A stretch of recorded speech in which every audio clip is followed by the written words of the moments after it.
اب میں آج کے معزز اسپیکر اور مہمان خصوصی قاری سہیل بن محمدی حفظ اللہ کو دعوت خطاب دیتا ہوں کہ وہ آئیں اور بیان فرمائیں۔ بسم اللہ الرحمن الرحیم، الحمد للہ الذي بيده مقاليد الفرج، والصلاة والسلام على صاحب الجبين الأبلج المبعوث بأقوم دين وأعظم منهج، صلوات ربي وسلامه عليه وعلى آله وأصحابه السرج. أما بعد، فأعوذ بالله من الشيطان الرجيم. يا أيها الناس إنا خلقناكم من ذكر وأنثى وجعلناكم شعوبا وقبائل لتعارفوا إن أكرمكم عند الله أتقاكم إن الله عليم خبير. لائق التکریم سامعین مکرم، اللہ ذو الجلال ہم سب کے خالق، مالک اور رازق ہیں۔ مالک الملک نے انسانیت کی تخلیق فرمائی۔ اللہ تعالیٰ نے آدم علیہ السلام کو بغیر باپ اور بغیر ماں کے پیدا کیا، اور حوا علیہ السلام کو سیدنا آدم علیہ السلام کی بائیں پسلی سے پیدا کیا۔ عیسیٰ علیہ السلام کو رب تعالیٰ نے بغیر باپ کے پیدا کیا۔ بقیہ پوری کائنات کو اللہ تعالیٰ نے ایک مرد اور ایک عورت سے پیدا کیا۔ کائنات کی تخلیق کے بعد یہ اسی رب کا احسان عظیم ہے جس نے پوری کائنات کی رشد و ہدایت کے لیے 1,24,000 پیغمبروں کا ایک خوبصورت تسلسل قائم فرمایا۔ ہر نبی اور ہر رسول نے اپنی زندگی کے لیل و نہار کو قوم کی بہتری کے لیے وقف بھی کیا اور بہتری کی راہوں کا تعین بھی کیا۔ قوم میں سے جس نے بھی انبیاء کے اس آوازے پہ لبیک کہا، رب تعالیٰ نے انہیں حواری بھی بنایا، رب تعالیٰ نے انہیں صحابہ کا نام بھی دیا اور اپنا مقرب بھی بنایا اور اپنے محبوب لوگوں کی صف میں انہیں شامل فرمایا۔ رسول اللہ صلی اللہ علیہ وسلم جو اس خوبصورت تسلسل کی آخری کڑی ہیں، آپ کی بعثت سے پہلے کائنات کے حالات بہت ہی مختلف تھے۔ جاہلیت کا دور ایک ظلم و ستم کا دور تھا، جہاں عورت کے ساتھ بہت ظلم و زیادتی کا رویہ روا رکھا جاتا۔ حالت یہاں تک پہنچ چکی تھی کہ اگر کسی کے گھر بیٹی پیدا ہو جاتی تو قوم سے چھپتا پھرتا، یہاں تک کہ اس وقت تک اسے چین نہ آتا جب تک اس اللہ کی نعمت کو زندہ ہی مٹی میں چھپا نہ دیتا۔ حالت اس سے بھی آگے چلی گئی جب کسی عورت کو تعد سلعة تباع وتشترى، اس کو ساز و سامان کی قیمت سمجھا گیا، جس طرح ہر چیز بازار میں بیچی جاتی ہے، خریدی جاتی ہے، اس عورت کو بھی لوگوں نے بیچنا اور خریدنا شروع کر دیا۔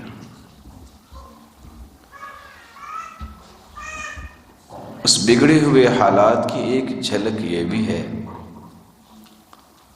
لوگوں کے اندر یہ سوچ پیدا ہو گئی، جیسا کہ اغریق کہا کرتے تھے، یہ جرثومۃ خبیثہ، کہ عورت یہ ایک خبیث جرثومہ ہے، والعیاذ باللہ، اور بھول گئے کہنے والے کہ وہ بھی کسی عورت کے ہی بیٹے ہیں۔ اسلام سے پہلے عورت کی حالت یہ تھی کہ اگر کسی کا باپ فوت ہو جاتا تو بیٹا ہی اپنی چادر ماں کے سر پہ ڈالتا اور اسے اپنی بیوی بنا لیتا۔ اسلام نے کہا یہ تو بہیمانہ تصورات ہیں، کسی بھی دانشمند انسانیت کے اندر تو ایسے پہلو نہیں ہونے چاہیے۔ اللہ تعالیٰ نے اسے حرام قرار دے دیا۔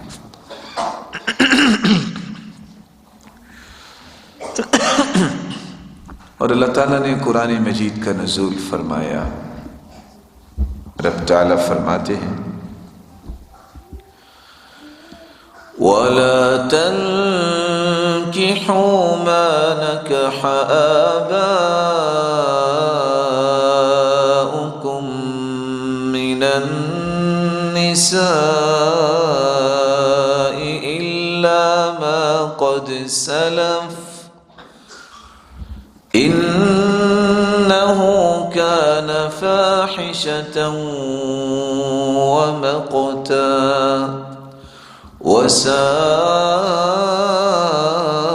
وَسَاءَ سَبِيلًا۔ تمہارے لیے مومنوں یہ جائز نہیں ہے کہ تم اس مقدس رشتے کو اس طرح پامال کرو۔ یہ والدہ، یہ ماں کا مقدس رشتہ اگر دنیا کو باور کروایا تو اسلام نے کروایا، مگر نہ حالت یہ تھی کہ لوگ اپنی ماؤں کو بھی بیچ دیا کرتے تھے۔ رسول اکرم صلی اللہ علیہ وآلہ وسلم کی بعثت سے پہلے حالات یہ تھے کہ لوگوں کے اندر غیرت نام کی چیز نہیں تھی۔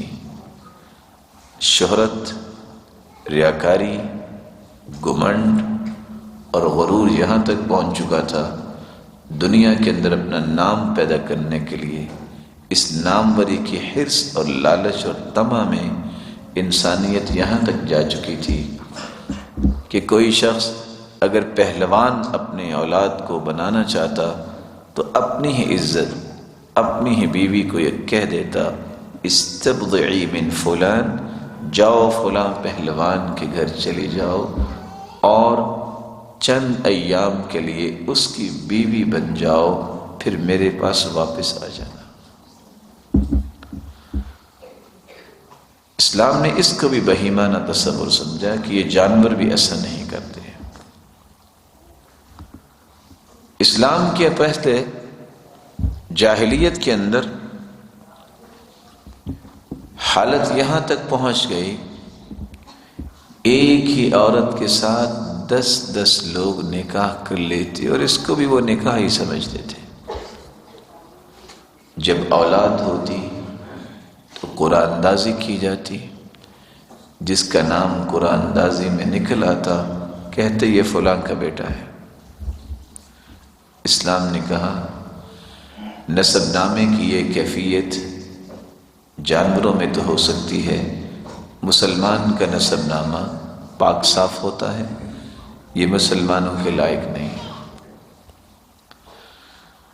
اللہ کے رسول صلی اللہ علیہ وآلہ وسلم کی بعثت سے پہلے حالت یہ تھی کہ عزت اور تقدس کے رشتوں کو اس طرح پامال کیا جاتا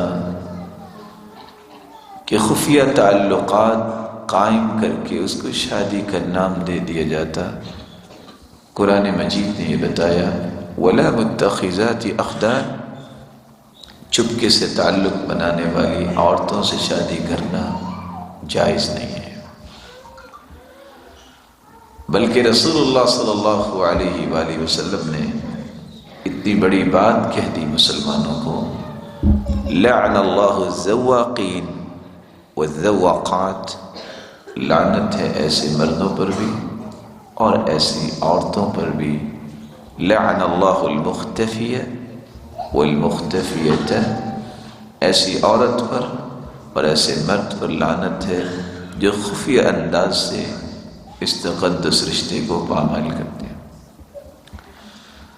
آپ صلی اللہ علیہ وآلہ وسلم کی بعثت سے قبل ایک رویہ معاشرے کا یہ بھی تھا کہ لوگ بیٹھے بیٹھے یہ بات کہہ دیتے کہ تم اپنی بیٹی کا نکاح میرے ساتھ کر دو، میں اپنی بیٹی کا نکاح اس کے بدلے میں تیرے ساتھ کر دیتا ہوں، نہ تم مہر دو نہ میں مہر دیتا ہوں۔ آپ صلی اللہ علیہ وسلم نے شغار اور اس طرح کی شادی جس کو بدلے کی شادی کہتے ہیں اس کو حرام قرار دے دیا۔ اس میں چونکہ حقوق کا استحصال ہوتا ہے اور ظلم و زیادتی کا نشانہ بنایا جاتا ہے اور ایک کی بجائے دونوں گھر ہی اجڑ جاتے ہیں، رسول اللہ صلی اللہ علیہ وسلم نے اس کو حرام قرار دے دیا۔ آپ سوچ سکتے ہیں کہ لوگوں کی حالت کہاں تک پہنچ گئی کہ بیٹھے بیٹھے وہ کہہ دیتے نکاح البدل والمبادلہ، مجھے اپنی بیوی دے دو میں اپنی بیوی تمہیں دیتا ہوں، ہم بیویاں آپس میں چینج کر لیتے ہیں۔ اسلام نے کہا غیرت مند تو اس بات کو بھی برداشت نہیں کرتا کہ اس کی عزت اور اس کی عظمت کی طرف کوئی آنکھ بھی اٹھا کے دیکھے۔ اس لیے اسلام نے تو یہ کہہ دیا کوئی کسی کے گھر میں بغیر اجازت جھانکتا ہے اور اس کی آنکھ نکال دی جائے پتھر مار کے، اس میں کوئی گناہ نہیں ہے۔ اسلام سے پہلے لوگوں نے 10 عورتوں سے شادی کی ہوئی تھی، ان کو اپنی بیوی بنایا ہوا تھا۔ اسلام نے کہا امسک 4 وفارق سائرہن، 4 کی اجازت ہے لیکن یہ بھی اس کو اجازت ہے جو عدل کر سکتا ہے، اور دوسرا اس کو اجازت ہے عدل کرنے کے ساتھ ساتھ اس کے پاس اس بات کی طاقت ہے، اور تیسرا وہ سنت کو زندہ کرنے کے لیے کرے، وہ لوگوں کی عزتوں کے ساتھ کھیلنے کا رویہ نہ پیش کرے، تو اس کے لیے اجازت ہے، لیکن 4 سے زیادہ اسے رکھنا جائز نہیں ہے۔ اور اللہ کے رسول صلی اللہ علیہ وسلم نے جن جن لوگوں نے ایسا کیا اسلام نے قبول کیا، آپ نے ان سب کو ان کے گھر سے ان کو فارغ کروا دیا۔ اسلام سے پہلے یہ بھی ایک نکاح سمجھا جاتا تھا، بدقسمتی سے جس کو آج بھی لوگ نکاح سمجھتے ہیں، زواج التحلیل، حلالہ کا نکاح۔ آپ صلی اللہ علیہ وسلم نے فرمایا الا اخبرکم بالتیس المستعار، میں تمہیں بتاؤں نا التیس المستعار، ایسا انسان جو اپنے آپ کو اس روپ میں پیش کرتا ہے جیسے مانگا ہوا سانڈ ہوتا ہے۔ صحابہ نے پوچھا اللہ کے رسول وہ کیا؟ آپ نے فرمایا لعن اللہ المحلل والمحلل له، لعنت ہے اس انسان پر جو حلالہ کرتا ہے، اور اس انسان پر بھی لعنت ہے جس کے لیے کیا جاتا ہے، یعنی وہ خامد جو حلالہ کرواتا ہے اپنی بیوی کا، یہ دونوں ہی ملعون ہیں۔ اور سیدنا عمر رضی اللہ تعالی عنہ نے تو فرمایا تھا لا اوتیہما الا رجمتہما فکلاہما زان، میرے پاس اگر کوئی حلالہ کرنے والا آ گیا میں اس مرد کو بھی اور عورت کو بھی رجم کروں گا، کیونکہ یہ دونوں ہی بدکار ہیں۔ اور آج بدقسمتی یہ ہے کہ چینلز پہ بیٹھ کے لوگ ببانگ دہل کہہ دیتے ہیں کہ ہمارے پاس آفس موجود ہے اور ہم حلالہ کرتے ہیں کسی کو اگر یہ خدمات چاہیے تو ہم حاضر ہیں. والعیاذ باللہ نسأل اللہ جلت قدرتہ ان یحفظنا من هذه المصائب. اللہ ذو الجلال ہم سب کو محفوظ فرمائے.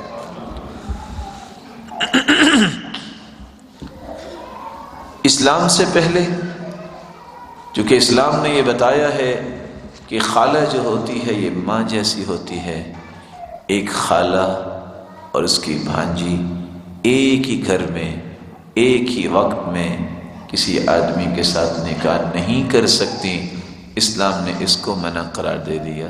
اور اسی نزاکتوں کو دیکھتے ہوئے اسی طرح کسی عورت اور اس کی بھتیجی کو ایک ہی گھر میں رہنے سے منع کر دیا. یہ بھی عزت کا رشتہ ہے کہ ماں اور بیٹی کا ہی رشتہ ہے، یہ ایک ہی گھر میں نہیں ہونا چاہیے.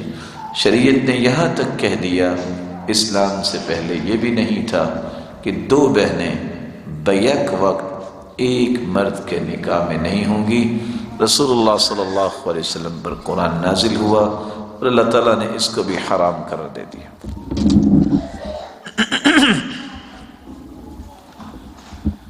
اسلام کے آ جانے سے، شریعت کے نزول کے بعد اس عورت کی عزت و تکریم کے سلسلے شروع ہوئے. رسول اللہ صلی اللہ علیہ وآلہ وسلم کا فرمان ہے، کل بنی آدم سید. آدم کی ساری اولاد سردار ہے، سرتاج ہے. والرجل سید اہلی. آدمی اپنے اہل و عیال کا سید ہے، سردار ہے، سرتاج ہے. والمرأة سیدۃ بیت زوجها. اور عورت بھی سیدہ ہے، سرتاج ہے، سردار ہے اپنے خامد کے گھر کی.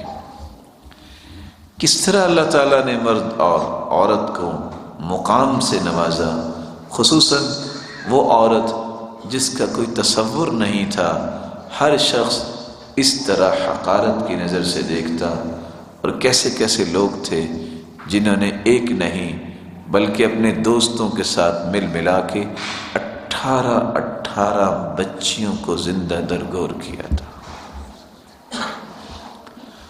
اور وہ بھول گئے کہ ان کی ماں بھی کسی کی بچی تھی. وہ بھول گئے. دنیا میں آئے تو اسی عورت کے اللہ عز و جلال نے کیسے فیصلے فرمائے کہ اس کے آنے کا سبب بھی یہ مرد عورت بنے. لیکن احسان فراموشی کی کوئی حدود بھی ہوتی ہیں. انسانیت کے اندر چنگیزی اس وقت آتی ہے جب علم و معرفت نہیں ہوتا. اس جہالت کی وجہ سے کس انداز سے انہوں نے ظلم اٹھائے اور کس طرح اپنی ماؤں کو بیچتے، بہنوں کو بیچ دیا کرتے. اور شریعت نے یہ قیامت کی نشانی بیان کر دی، ان تلد الامۃ ربتها. ایک وقت آئے گا کہ ماؤں کے ساتھ بدتمیزی عام ہو جائے گی، ان کا احترام و اکرام ختم ہو جائے گا.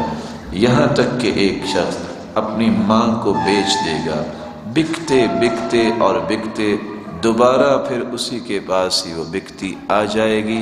پہلے بیٹا تھا، اس نے ماں کو بیچا، پھر وہ ایز اے لونڈی اس کو خریدے گا اور مالک بن جائے گا اپنی ماں کا. اللہ عز و جلال ہمیں ایسے ماحول سے اور ایسے تصورات سے محفوظ فرمائے.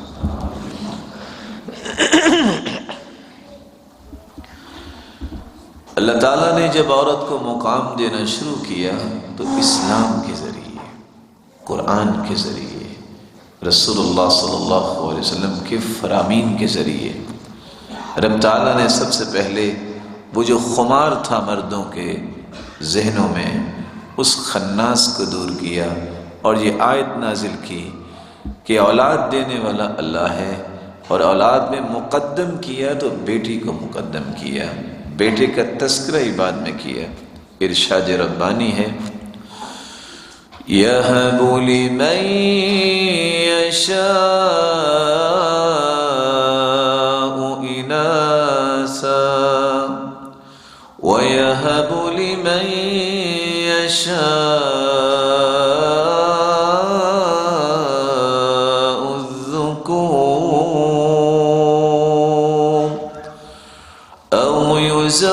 يزوجهم ذكرانا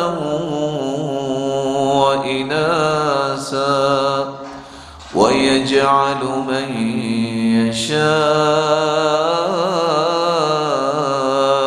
عقيما.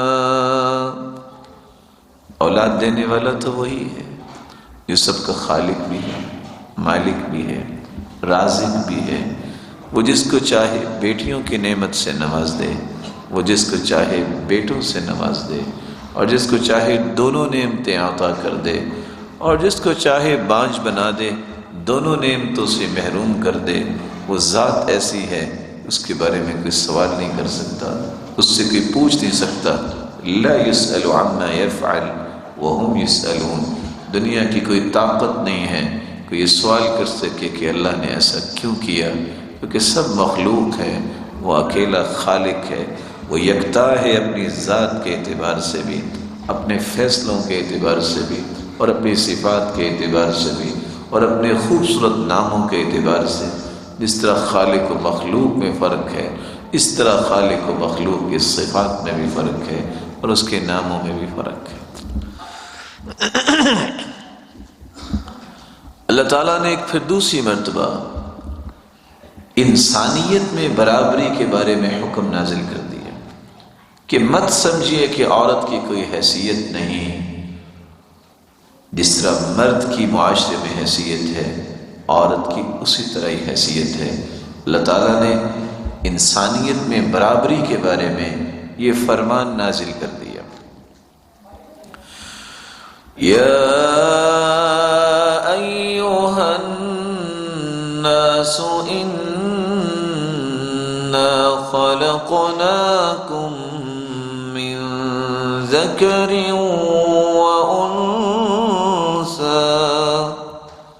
اے لوگو، ہم نے تمہیں ایک مرد اور ایک عورت سے پیدا کیا. مت سمجھیے کہ اس کا کوئی وقار ہی نہیں عورت کا، اس کی تو کوئی حیثیت ہی نہیں عورت کی. تم سب کے سب ایک مرد اور ایک عورت کی اولاد ہو. یہ ساری کائنات جو ہے آدم اور حوا علیہ السلام کی اولاد ہے.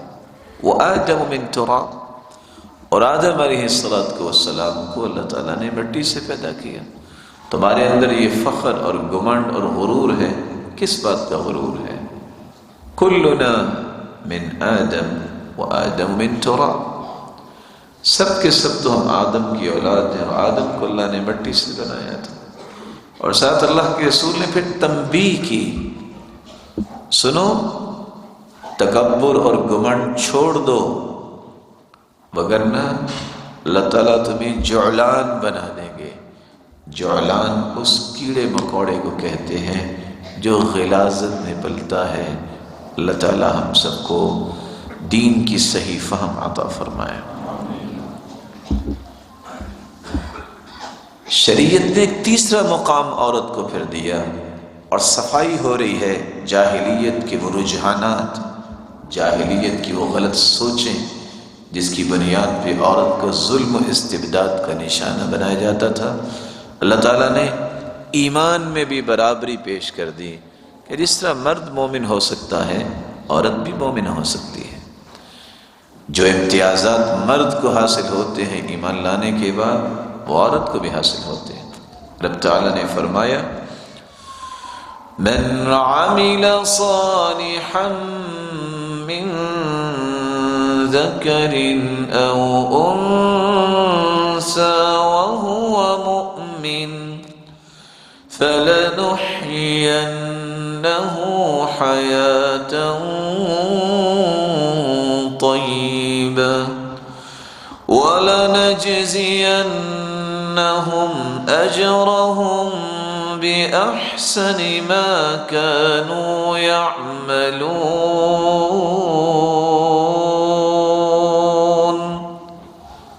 جو بھی عمل صالح کرے، وہ مرد ہو یا عورت، دونوں کو ہی اللہ نے وعدہ دیا ہے. مرد اگر اپنے ایمان کو خوبصورت بناتا ہے، اس سے بھی پاکیزہ زندگی ہم دیں گے. عورت اگر اپنی زندگی کو خوبصورت بناتی ہے، ایمان اپنا اچھا کر لیتی ہے، اللہ اسے بھی پاکیزہ زندگی عطا فرمائیں گے، اور ایسی حیات طیبہ عطا فرمائیں گے کہ ہر شخص ان کو دیکھ کے رش کرتا نظر آئے گا اور یہ دعائیں کرتا نظر آئے گا، اے اللہ اس طرح کا ایمان ہمیں بھی نصیب فرما۔ اور یہ صرف مردوں کے لیے نہیں ہے، یہ عورتوں کے لیے اللہ تعالیٰ نے قرآن نازل کر کے ثابت کیا کہ دونوں کی حیثیت ہے معاشرے میں، اکیلے مرد کی حیثیت نہیں۔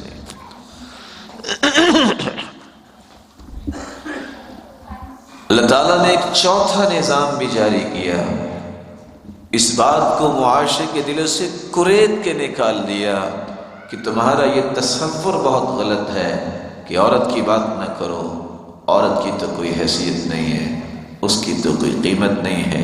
اللہ تعالیٰ نے فرمایا میں قرآن مجید اتار رہا ہوں اور تذکرے میں بھی برابری ہوگی، جہاں مردوں کا تذکرہ کیا وہاں عورتوں کا بھی تذکرہ کیا۔ یہ تھوڑی سی لائٹ پیارے ذرا اوپر کو کر دیجئے گا۔ ان المسلمین والمسلمات والمؤمنین والمؤمنات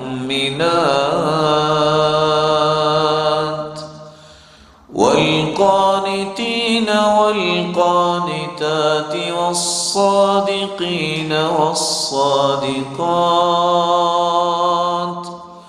والصابرین والصابرات والخاشعین والخاشعات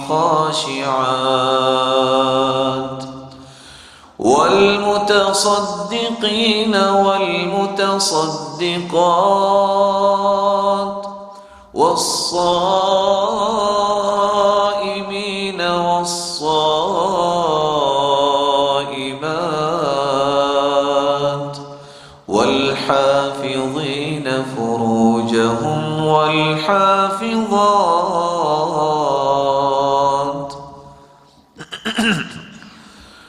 والذاکرین اللہ کثیرا والذاکرات اعد اللہ لهم مغفرة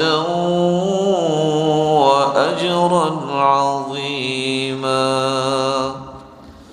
مسلمان مرد ہیں تو مسلمان عورتیں بھی ہیں، اگر مومن مرد ہو سکتے ہیں تو مومنہ عورتیں بھی ہو سکتی ہیں، اگر خشوع اختیار کرنے والے مرد ہو سکتے ہیں تو یہ صرف تو عورتوں کو بھی اللہ عطا کر دیتے، اگر اللہ کے سامنے کھڑے ہونے کی صلاحیت مردوں میں ہے تو اللہ نے عورتوں میں بھی رکھی ہے، وہ بھی قنوت کر سکتی ہیں۔ صبر کرنے والے اگر مرد ہیں تو معاشرے میں بہت ساری عورتیں ہیں جو مردوں سے بھی بسا اوقات زیادہ صبر کرتی ہیں۔ اللہ عز و جل نے فرمایا کہ صدقہ اگر مرد کر سکتا ہے تو عورت بھی کر سکتی ہے، روزے دار اگر مرد ہو سکتے ہیں تو عورتیں بھی تو روزہ رکھتی ہے نا۔ اور جس طرح مردوں کو عزت پیاری ہے، اللہ نے ایسی عورتیں بھی پیدا کی ہیں جو بہت پاکیزہ اور پاک دامن ہیں۔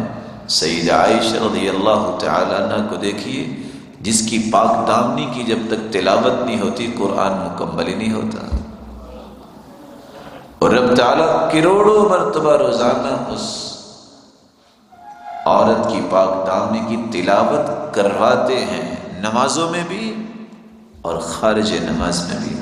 اور کیسی وہ پاکیزہ عورت، یہ سب مسلمان بیٹیاں اسی سیدہ عائشہ کی بیٹیاں ہیں، اسی کی طرح ہی ان کے اندر بھی ایمان ہو سکتا ہے کہ جس کے بستر پہ وحی کا نزول ہوا کرتا اور سرتاج ملائک جبریل آ کے سلام پیش کیا کرتے۔ اور اگر ذکر کرنے والے مرد ہو سکتے ہیں تو عورتیں بھی ہو سکتی ہیں۔ رابعہ العدویہ،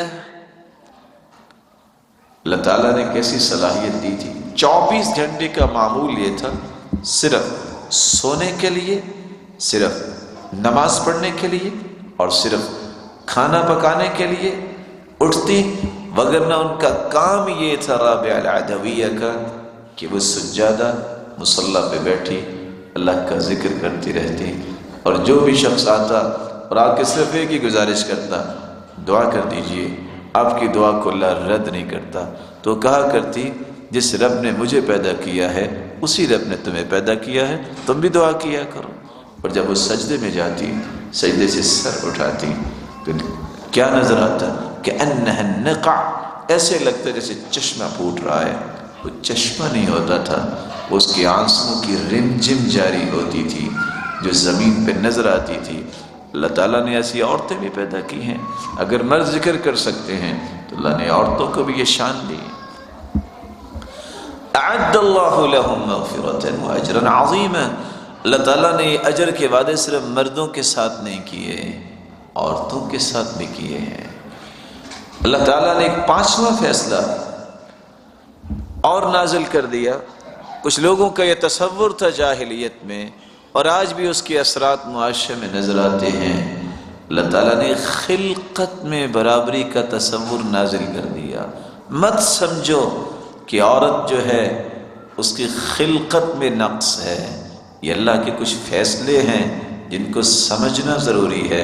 خلقت میں مرد اور عورت دونوں برابر ہیں۔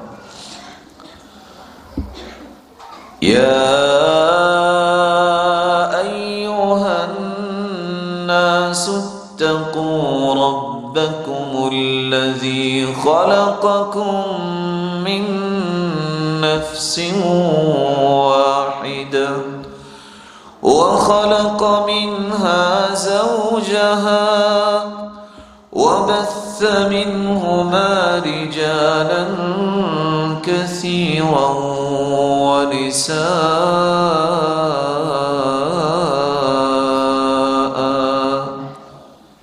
اے لوگو، اللہ سے ڈر جاؤ، اس رب سے ڈر جاؤ جس نے تم سب کو ایک جان سے پیدا کیا۔ وَخَلَقَ مِنْهَا زَوْجَهَا، اور اسی سے پھر اس کی بیوی کو پیدا کیا، آدم علیہ السلام سے۔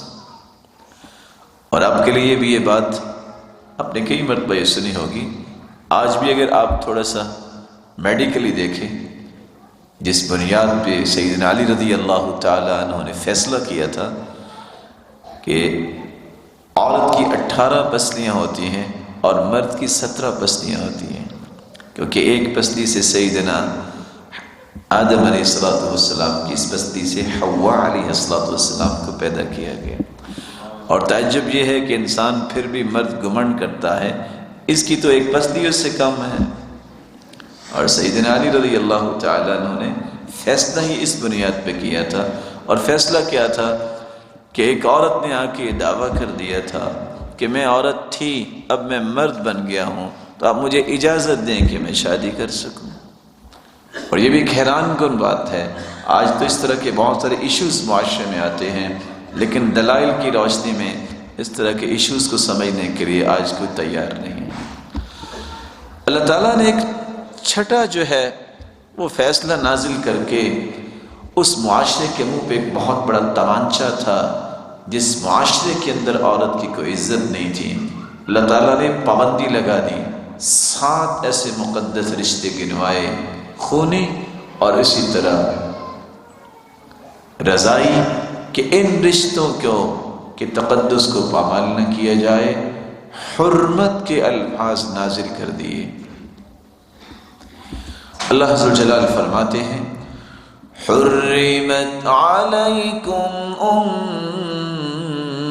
امہاتکم وبناتکم واخواتکم وعماتکم وخالاتكم وبنات الأخ وبنات الأخت وأمهاتكم اللاتي أرضعنكم۔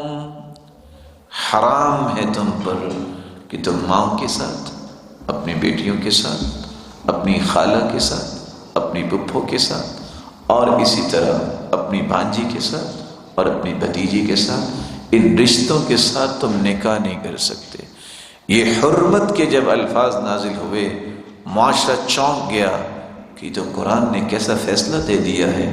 اور آپ جانتے ہیں کہ اسلام سے پہلے ان تمام رشتوں کی کوئی پرواہ نہیں ہوتی، جو جاہلیت میں ہوتا کوئی چاہتا تو اپنی بیٹی سے ہی نکاح رچا لیا کرتا، جو چاہتا اپنی ماں کو ہی اپنی بیوی بنا لیتا۔ اسلام نے اس حرمت اور تقدس کو باقی رکھنے کے لیے، جس طرح مردوں کی حرمت اور تقدس ہے، اللہ تعالیٰ نے عورتوں کی بھی حرمت اور تقدس کو نازل کر دیا۔ تعلیم کے اندر بھی اللہ تعالیٰ نے برابری کروا دی۔ کیسے برابری کروا دی؟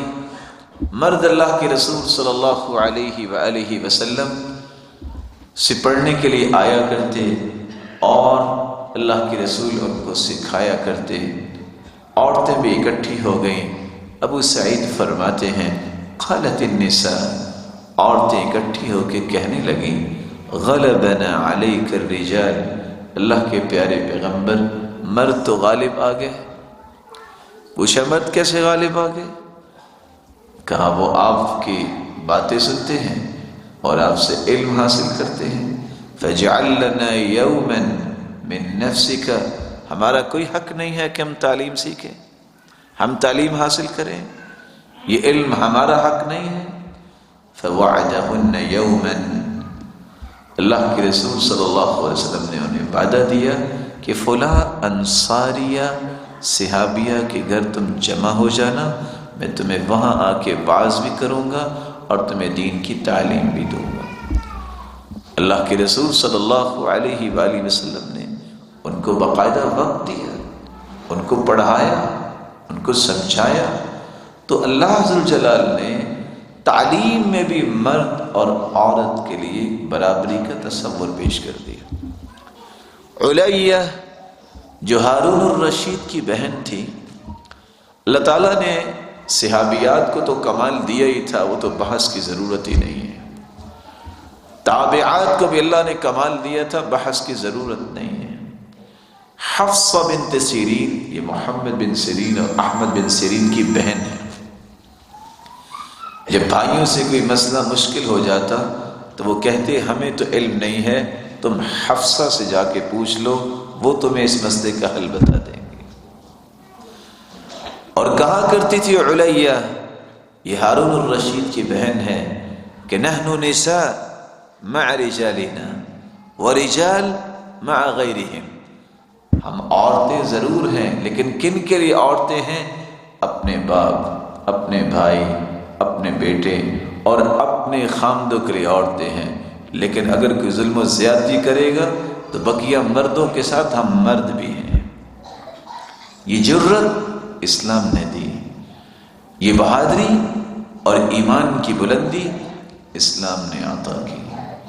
اور یہی ہارون الرشید، ان کی بیوی زبیدہ، جس کے محل اور قصر میں صدارتی محل کے اندر 102 بچیوں کو یہ تعلیم دیا کرتی تھی۔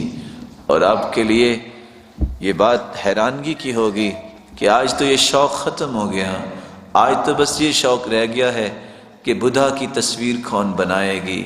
یہ وہ دور تھا جب 70 عورتوں نے، بچیوں نے خط کوفی میں اپنے ہاتھ سے مکمل قرآن لکھا تھا۔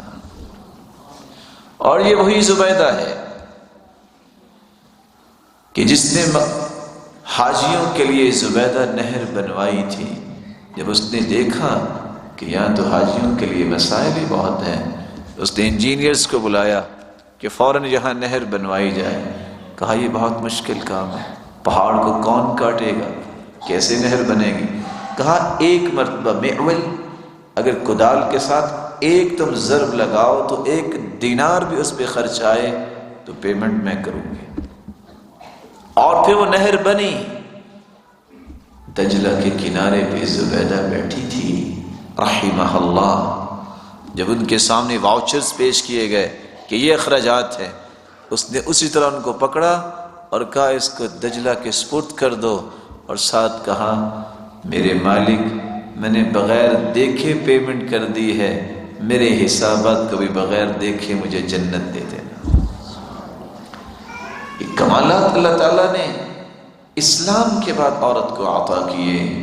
اللہ ذوالجلال نے پھر انعامات کا ایک سلسلہ شروع کیا، اور ان انعامات کو سن کے انسان سوچ سکتا ہے کہ اللہ ذوالجلال نے معاشرے کے اندر عورت کو مقام کیا دیا ہے،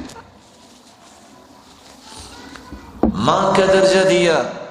یہ بکنے والی ہے، یہ ساز و سامان اور بھیڑ بکری کی طرح بکنے والی عورت کو ماں کا درجہ دیا.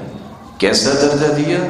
ایک آدمی اللہ کے رسول صلی اللہ علیہ وسلم کے پاس آتا ہے، کہتا ہے من احق الناس بحسن صحابتی، کائنات میں سب سے زیادہ حسن سلوک، سب سے زیادہ نیکی، سب سے زیادہ خیر خواہی میں کس کے ساتھ کروں؟ آپ نے فرمایا امو کا، تمہاری والدہ گرامی. پھر سوال کیا، آپ نے پھر وہی جواب دیا. پھر سوال کیا، آپ نے پھر وہی جواب دیا، امک امک امک. اور چوتھی مرتبہ باپ کا تذکرہ کیا.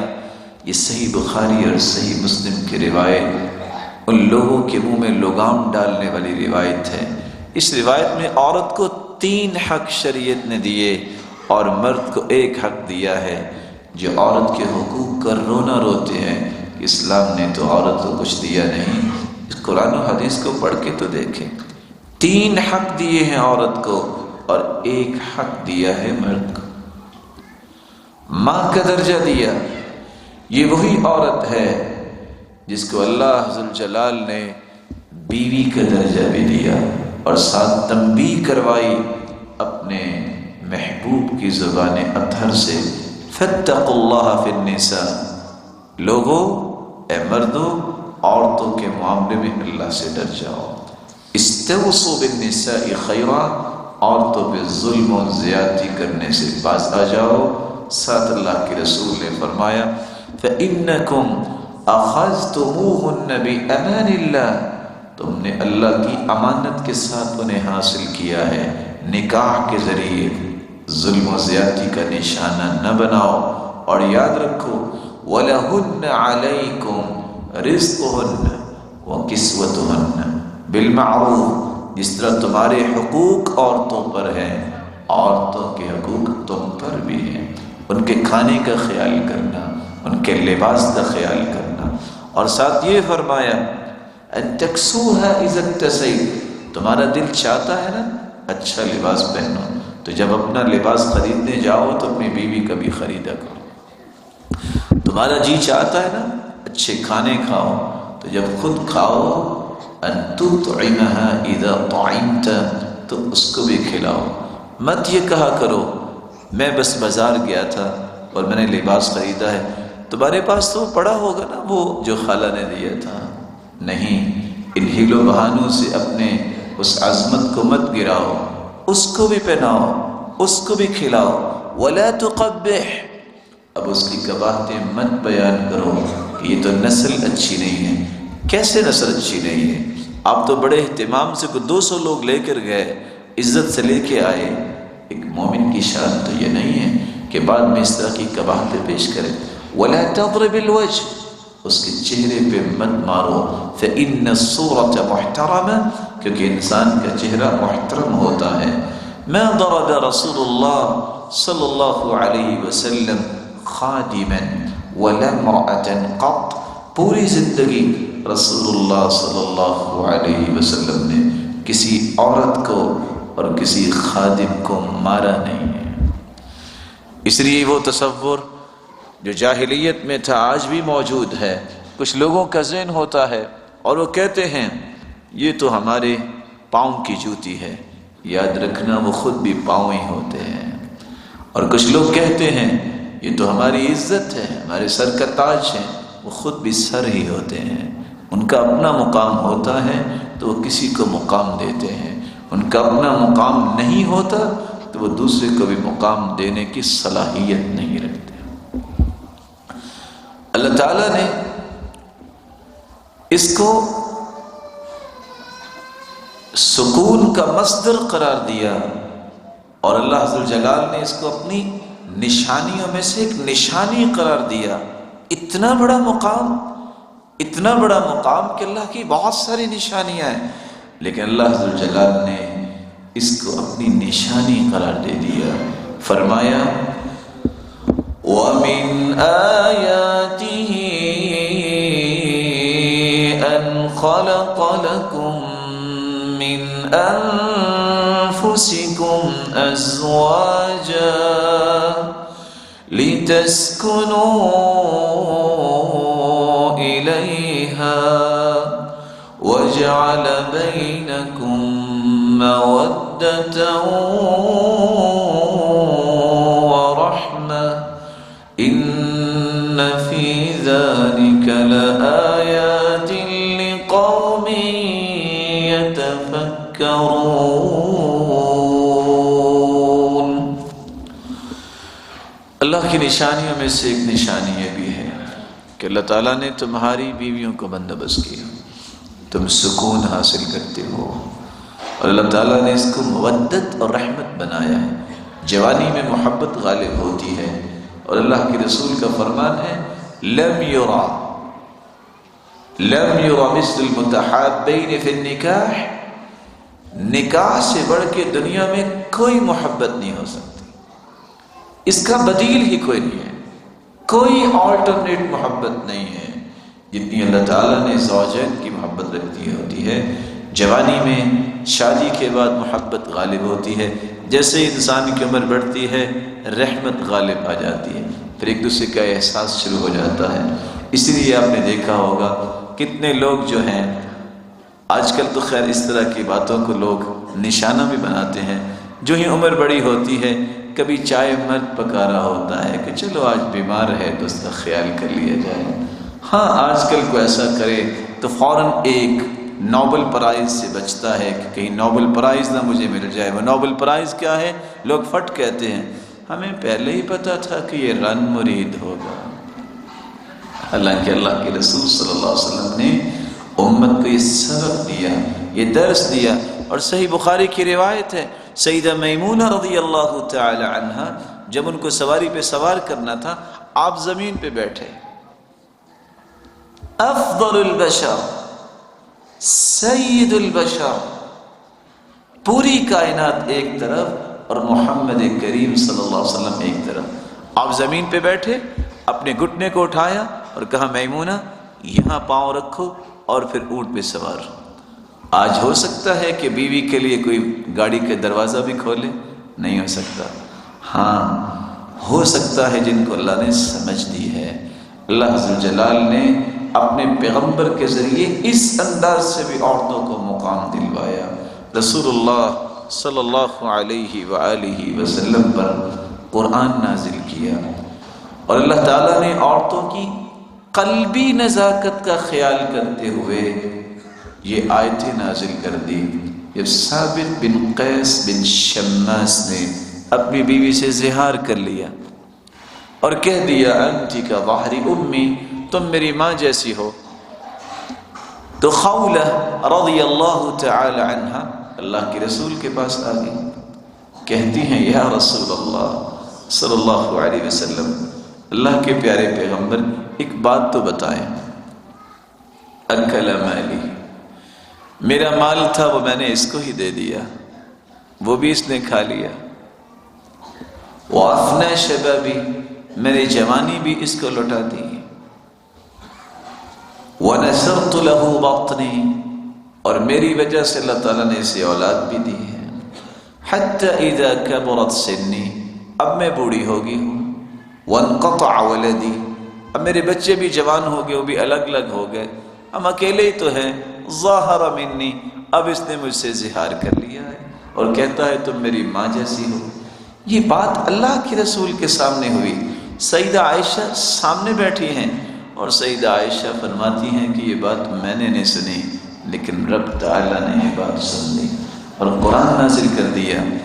قد سمع اللہ قول التي تجادلك في زوجها وتشتكي إلى الله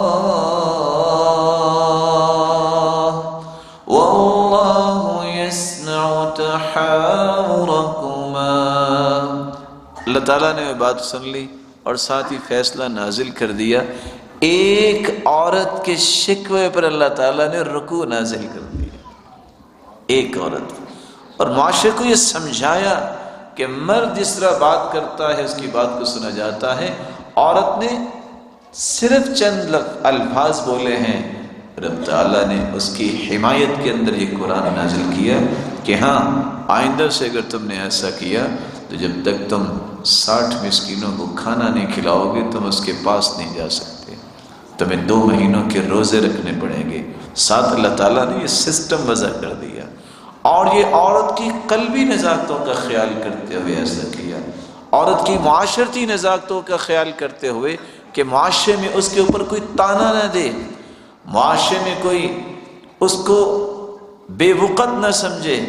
اللہ تعالیٰ نے یہ قرآن کی آیت کو نازل کر دیا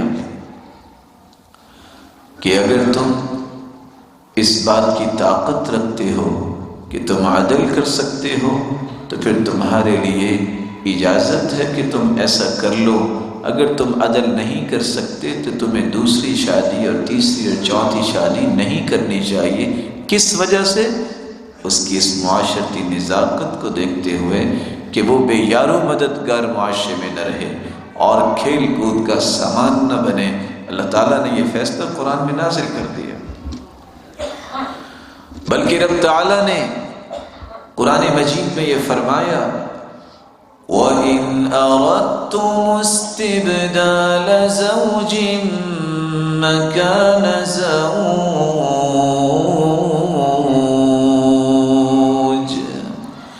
وَآتَيْتُمْ إِحْدَاهُنَّ قِنطَارًا فَلَا تَأْخُذُوا مِنْهُ شَيْئًا۔ اگر تم قنطار بھی مہر میں دے دو تو دینے میں کوئی حرج نہیں ہے۔ قنطار 150 kg گولڈ، 150 کلو سونا، اس کو قنطار کہتے ہیں۔ اگر تم اتنا سونا بھی بطور مہر دے دو تو دے سکتے ہو۔ کیوں دے سکتے ہو؟ الدنیا کلها متاع وخیر متاع الدنیا المرأة الصالحہ، یہ دنیا ساری کی ساری مال و متاع ہے، لیکن کائنات کی سب سے مہنگی چیز جو ہے وہ نیک عورت ہے۔ کائنات کی سب سے مہنگی چیز، یہ ایک الگ بات ہے کہ آج اس مہنگی چیز کو اتنا سستا کیا جا رہا ہے کہ کسی نے موٹر سائیکل خریدنی ہو اس کی ایڈورٹائزنگ کے لیے بھی اسے عورت ہی نظر آتی ہے، مرد کو ملتا ہی نہیں ہے۔ اتنی سستی کر دیا کہ اگر کسی کے پاس 5 سے 10 ہزار ڈالر ہوں تو اس کو سنبھال کے لاکر میں رکھیں گے، کیا کہیں گے؟ ہو سکتا ہے ریٹ بڑھ جائے، ہو سکتا ہے گر بھی جائے، لیکن کھربوں روپے کی عزت اور کھربوں روپے کی یہ قیمتی عورت، صالح عورت کو آرام سے لاکر کیا، گھر کیا، کوئی اس پہ چیک اینڈ بیلنس نہیں، اس کو بازار میں بھیج دیا جاتا ہے۔ جس دن سے اس عورت کا سستا کیا گیا اس دن سے ہی معاشرے کے اندر ذلت و رسوائی کا نزول ہو گیا۔ اسلام نے اس کی تخلیقی نزاکتوں کا بھی خیال کیا۔ جمعہ اس پہ فرض نہیں ہے، نماز با جماعت مردوں کی طرح اس پہ فرض نہیں ہے، احرام کی پابندیاں اس پہ نہیں ہیں، جہاد اس پہ نہیں ہے، اور اسی طرح نماز اور روزے میں بھی اللہ تعالیٰ نے ان کو رخصت عطا کر دی۔ صحابیات میں سے ایک صحابیہ تھی ام یعقوب، یہ خطیبہ عورت تھی، جب بھی عورتوں نے مسئلہ پوچھنا ہوتا تو ان کے ذریعے پوچھتے۔ ام عطیہ تھی، ان کے ذریعے پوچھتے۔ ایک دن وہ آ گئی، عورتوں نے کافی ساری باتیں کی کہ ہمیں کیا ملا، ان کے پاس تو مال بھی ہے مردوں کے، صدقہ کرتے ہیں، ہم کیا کریں، ہمارے پاس تو مال نہیں ہے۔ یہ جہاد کرتے ہیں، ہم تو جہاد نہیں کر سکتے۔ یہ حج کرتے ہیں، ہمارے پاس تو حج کے لیے بھی گنجائش نہیں۔ یہ عمرہ کرتے ہیں، ہمارے پاس تو عمرے کے بھی پیسے نہیں ہیں۔ تو صحابیہ نے آ کے اللہ کے رسول کے سامنے یہ سوال رکھ دیا۔ آپ نے پہلے تو فرمایا جہادکن الحج، تم حج کرو گی، یہ تمہارا جہاد ہے۔ جو اجر مردوں کو تلواریں اٹھا کے میدانوں میں جا کے ملتا ہے، تم حج کرو گی، اللہ تجھے جہاد کا اجر عطا فرما دیں گے۔ اور ساتھ فرمایا الحج جہاد کل ضعیف، ہر کمزور کا جہاد جو ہے وہ حج ہے۔ ساتھ یہ فرمایا الحج الجہاد لا شوکت فی، لڑائی نہیں ہے اس میں، لیکن اجر انسان کو جہاد جتنا ہی ملتا ہے جو حج کرتا ہے۔ تو عورتوں کو ایک خوشخبری یہ دی۔ پھر آپ صلی اللہ علیہ وسلم نے سوال کیا، کہا یہ بتاؤ کھانا پکاتی ہو؟ قالت نعم، کھانا تو پکاتی ہوں۔ اچھا یہ بتاؤ خامن کی خدمت کرتی ہو؟ قالت نعم، خدمت تو کرتی ہوں۔ کہا اچھا یہ بتاؤ بچوں کی پرورش کرتی ہو؟ قالت نعم، جی ہاں وہ تو کرنی ہے، وہی تو ذمہ داری ہے۔ فرمایا یعدل ذلک کلہ، تمہارا یہ کھانا پکانا، تمہارا اپنے خامن کی خدمت کرنا، حسن التباعل، اس کا اہتمام کرنا اور بچوں کی پرورش کرنا، یہ جہاد کے بھی برابر ہے، یہ صدقے کے برابر بھی ہے، یہ حج کے برابر بھی ہے اور عمرے کے برابر بھی ہے۔ عورت نے جب یہ بات سنی کہتی اللہ اکبر، یعدل ذلک کلہ، یعدل ذلک کلہ، یہ سارے اس کے برابر ہے۔ اور یہی کہتی کہتی اللہ کے رسول کے پاس سے گھر کو روانہ ہو گئی۔ اسلام نے یہ عظمت دی ہے اور اسلام نے یہ مقام دیا ہے کہ اگر اس کے پاس یہ وسائل نہیں ہیں اس کو اجر سے محروم نہیں کیا۔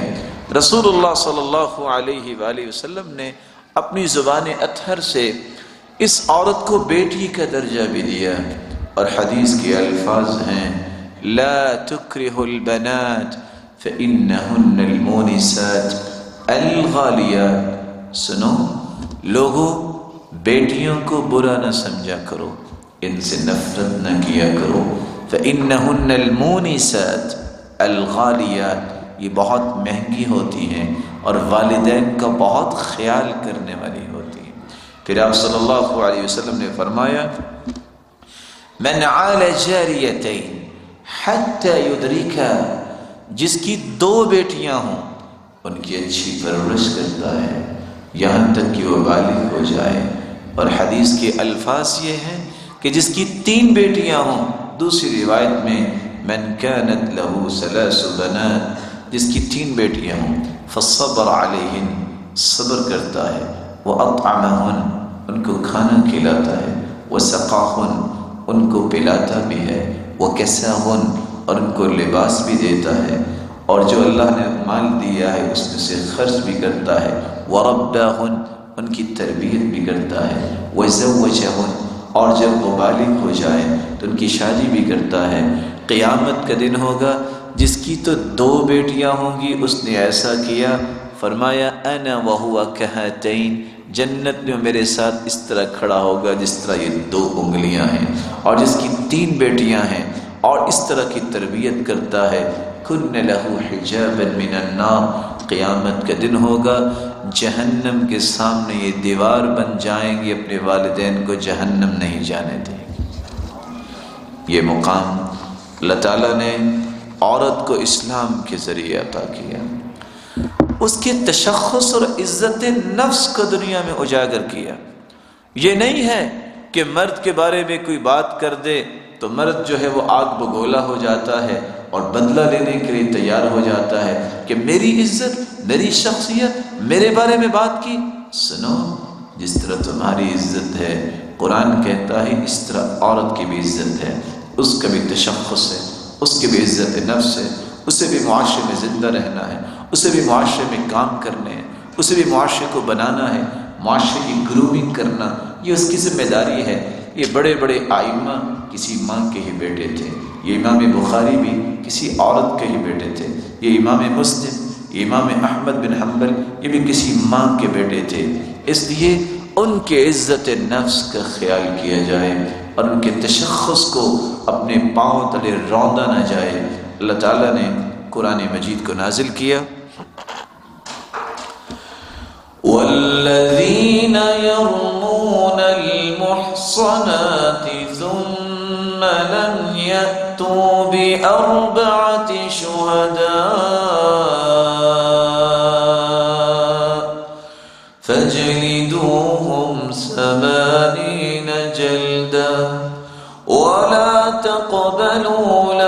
شهادة أبدا وأولئك هم الفاسقون۔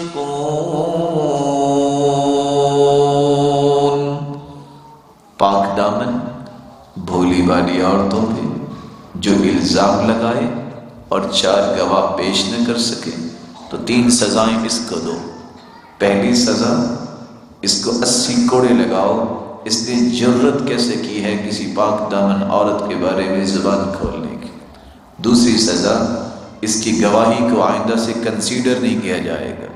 تیسری سزا، یہ شخص فاسق اور فاجر قرار پائے گا، شریعت اس کو فاسق کنسیڈر کرے گی۔ ہاں اگر یہ توبہ کر لے تو بقیہ 2 سزائیں اس سے اٹھائی جا سکتی ہیں، لیکن اس الزام کی وجہ سے اس کو 80 کوڑے سہنے پڑیں گے۔ کس وجہ سے 80 کوڑے؟ کس بنیاد پہ؟ اس نے ایک مومنہ عورت کی عزت کو داغدار کرنا چاہا ہے اور اس کے بارے میں زبان کھولی ہے، اور اس کے پاس 4 دلائل نہیں ہیں کہ جو کافی ہو سکیں اس بات کو ثابت کرنے کے لیے۔ بلکہ اللہ عز و جلال نے ایک دوسری جگہ فرمایا، ان الذين يرمون المحصنات الغافلات المؤمنات لعنوا في الدنيا والآخرة۔ یہ 4تھی سزا ہے۔ 4 گواہ نہیں لایا، اس کو کوڑے لگاؤ، اس کو فاسق سمجھو، اس کی گواہی آئندہ سے قبول نہیں ہوگی۔ اور ایسے لوگ جو بھولی والی مومنہ پاک دامن عورتوں پہ الزام لگاتے ہیں، ان پہ دنیا میں بھی لعنت ہے اور یہ آخرت میں بھی ملعون ہوں گے اگر یہ توبہ نہیں کرتے۔ تو اسلام نے عورت کو اعزازات سے بھی نوازا۔ اتنی باتوں کا خیال کرنے کے ساتھ اللہ تعالیٰ نے اعزاز کیسا دیا؟ سب سے پہلے رسول اللہ صلی اللہ علیہ وسلم پر ایمان کون لایا؟ سیدہ خدیجہ، عورت تھی۔ سب سے پہلے اسلام کی سربلندی کے لیے مال کس کا خرچ ہوا؟ سیدہ خدیجہ، وہ عورت تھی جس نے اپنا سارا مال اللہ کے رسول کے سامنے رکھا اور ساتھ ہی اللہ عز و جلال کے سامنے سجدہ ریز ہوئی اور یہ دعا کر رہی تھیں، اللہ اس کو قبول فرما لے۔ اس لیے تو اللہ کے رسول کہا کرتے تھے، ہی وزیرۃ صدق، یہ میری سچی وزیرہ ہے۔ آمنت بی حین کذبنی الناس، جب لوگ مجھے جھوٹا کہہ رہے تھے یہ سیدہ خدیجہ ہی تھی جو مجھ پر ایمان لائی۔ وواستنی بمال حین حرمنی الناس، جب لوگ مجھے محروم کر رہے تھے تو سیدہ خدیجہ نے اپنا مال نشاور کر دیا تھا، اور اب تعالیٰ نے اسی سے ہی مجھے اولاد سے نوازا تھا۔ اور یہی وہ عورت ہے کہ جب وہ گھر سے کھانا پکا کر غار حرا تک لے جایا کرتی تھی۔ کتنی عمر تھی؟ 55 ایئرز، 55 سال عمر ہے۔ نہ اس وقت اوون سسٹم ہے، نہ اس وقت آج کل کے یہ گیس سسٹم ہے، نہ وہاں اپلوں کا کوئی سسٹم تھا۔ وہ کس طرح کھانا پکاتی ہوں گی اور کس طرح وہ برتن میں ڈال کے غار حرا پہ آج بھی جوان بیٹھے ہیں۔ میری پہلی تو دعا ہے اللہ آپ سب کو اپنے گھر کی زیارت نصیب فرمائے۔ لیکن کچھ جوانوں کی خواہش ہوتی ہے غار حرا چڑھیں، لیکن ان کو پتہ جوانی کو چل جاتا ہے کہ چڑھنا کتنا آسان ہے۔ عورت ذات کھانا پکا کے غار حرا میں اپنے خامن کے لیے لے جا رہی ہیں، رسول اللہ صلی اللہ علیہ وسلم کے لیے۔ ابھی وہ گھر سے نکلی ہیں، وہ غار حرا پہنچی نہیں، جبریل امین غار حرا میں پہلے پہنچ گئے اور جا کے کہتے ہیں، یا رسول اللہ صلی اللہ علیہ وسلم، ان هذه خدیجہ قد اتتک، یہ خدیجہ آ رہی ہے، بیدها اناء، اس کے ہاتھ میں ایک برتن ہے، ٹفن ٹائپ برتن ہے۔ کیوں ٹفن ٹائپ کہہ دیا؟ فیہا ادام طعام و شراب، اس میں کھانا بھی ہے اس میں پینا بھی ہے اور اس میں سالن بھی ہے۔ جب یہ آ جائے، یہ پہاڑ پہ چڑھتی آ رہی ہے، گھر میں بچوں کا شور بھی ہوتا ہوگا، پہاڑ پہ چڑھنے سے انسان بس اوقات اس کا سر چکرا بھی جاتا ہے اور اسے فیلنگز بھی عجیب ہوتی ہیں کہ ایسا شور سا بھی سنائی دیتا ہے۔ جب یہ آ جائے، فقر علیہ السلام من ربها، اللہ کے پیارے پیغمبر جب یہ خدیجہ آ جائے تو اسے کہنا تیرا رب تجھے سلام کہتا ہے۔ ومنی، میں سرتاج ملائک جبریل ہوں، میرا سلام بھی سیدہ خدیجہ کو پیش کرنا۔ وبشرها ببیت فی الجنہ من قصب لا نصب فیہ ولا صخر، اور بشارت بھی دے دینا، خوشخبری بھی دے دینا، جنت میں تیرا ایسا گھر بنا دیا گیا ہے جس میں نہ کبھی تھکاوٹ ہوگی اور نہ کبھی شور و غل ہوگا۔ آج کی مومنہ عورت شاید اس صحیح بخاری کی روایت کو بھول جاتی ہے، اور کتنے ہی وہ لوگ مسکین ہیں، میں ان کو مسکین ہی کہوں گا، فکری مسکین، جو قرآن و سنت سے رہنمائی نہیں لیتے۔ اس سے بڑا مسکین کون ہو سکتا ہے؟ ہم لوگ سمجھتے ہیں مسکین جس کے پاس کھانا پینا نہ ہو، مسکین وہ ہوتا ہے جس کے پاس دین نہ ہو، غریب وہ نہیں ہوتا جس کے پاس مال نہیں ہے، غریب وہ ہوتا ہے جو بے نماز ہے، جس نے کل کو مار کھانی ہے، یہ غریب انسان ہے۔ تو مسکین لوگ آج ایک فتنہ اٹھائے پھرتے ہیں، کوئی ضرورت نہیں ہے عورت کو کھانا پکانے کی، کوئی ضرورت نہیں ہے، کوئی واجب نہیں ہے۔ اللہ سے ان کو ڈر جانا چاہیے۔ فَلْيَتَّقُوا اللَّهَ، اللہ سے ڈر جائیں، وہ لوگوں کی غلط رہنمائی کرتے ہیں۔ حدیث کے الفاظ ہیں، من کم اعمی عن الطریق، جو دنیا کے اندر نبینے کو دنیا کا راستہ غلط بتاتا ہے اس پہ اللہ کی لعنت ہے، تو جو جنت کا راستہ غلط بتائے اس پہ کیا ہوگا؟ اس لیے راستہ درست دینا چاہیے۔ جن لوگوں کا یہ مزاج بن گیا ہے کہ ہم نے لوگوں کی پیشانیوں کو دیکھ کے فتوے تبدیل کرنے ہیں، ہم نے لوگوں کی رضا کے لیے چند باتیں پیش کرنی ہیں، انہیں اللہ کی رضا کے لیے دین پیش کرنا چاہیے، ان کو قرآن پیش کرنا چاہیے، حدیث پیش کریں۔ یہی منہج ہے کتاب و سنت کا جو کل قیامت کو انسان کو جنت کا حقدار بنائے گا۔ اور اللہ کے رسول نے فرمایا ہی یہ تھا، ترکت فیکم امرین لن تضلوا ما تمسکتم بہما کتاب اللہ و سنت رسولہ، میں دو چیزیں تم میں چھوڑ کے جا رہا ہوں، ایک اللہ کی کتاب ہے اور ایک اس کے رسول کی سنت ہے۔ جب تک ان دونوں چیزوں کو تھامے رکھو گے تم گمراہ نہیں ہوگے۔ اللہ عز جلال ہم سب کو ان دونوں چیزوں پہ عمل پیرا ہونے کی توفیق عطا فرمائے۔ رسول اللہ صلی اللہ علیہ وسلم نے کیسے کیسے اعزازات پیش کیے۔ آپ صلی اللہ علیہ وآلہ وسلم زمین پہ بیٹھ کے گفتگو کیا کرتے۔ سیدنا عمر رضی اللہ تعالیٰ عنہ نے فرمایا کہ اللہ کے پیارے پیغمبر، آپ پیغمبر ہیں، آپ ممبر پہ بیٹھا کریں۔ آپ نے ایک تو مشورہ قبول کیا، ڈیلیگیشن آتے ہیں، ان کو پتہ ہی نہیں ہوتا کہ نبی کون ہے۔ ابھی اتنی بات ہوئی تھی، یہ بات عورتیں بھی سن رہی تھی، فوراً فقیہ انصاریہ صحابیہ نے کہا، اللہ کی رسول اجازت ہو تو یہ شرف مجھے لینے دیجیے۔ مردوں سے پہلے عورت نے کہا، اور اپنے نجاری، اپنے کارپینٹر غلام میمون سے ایک ممبر بنوایا۔ اسلام میں سب سے پہلا ممبر بھی بنوایا تو کسی عورت نے بنایا تھا۔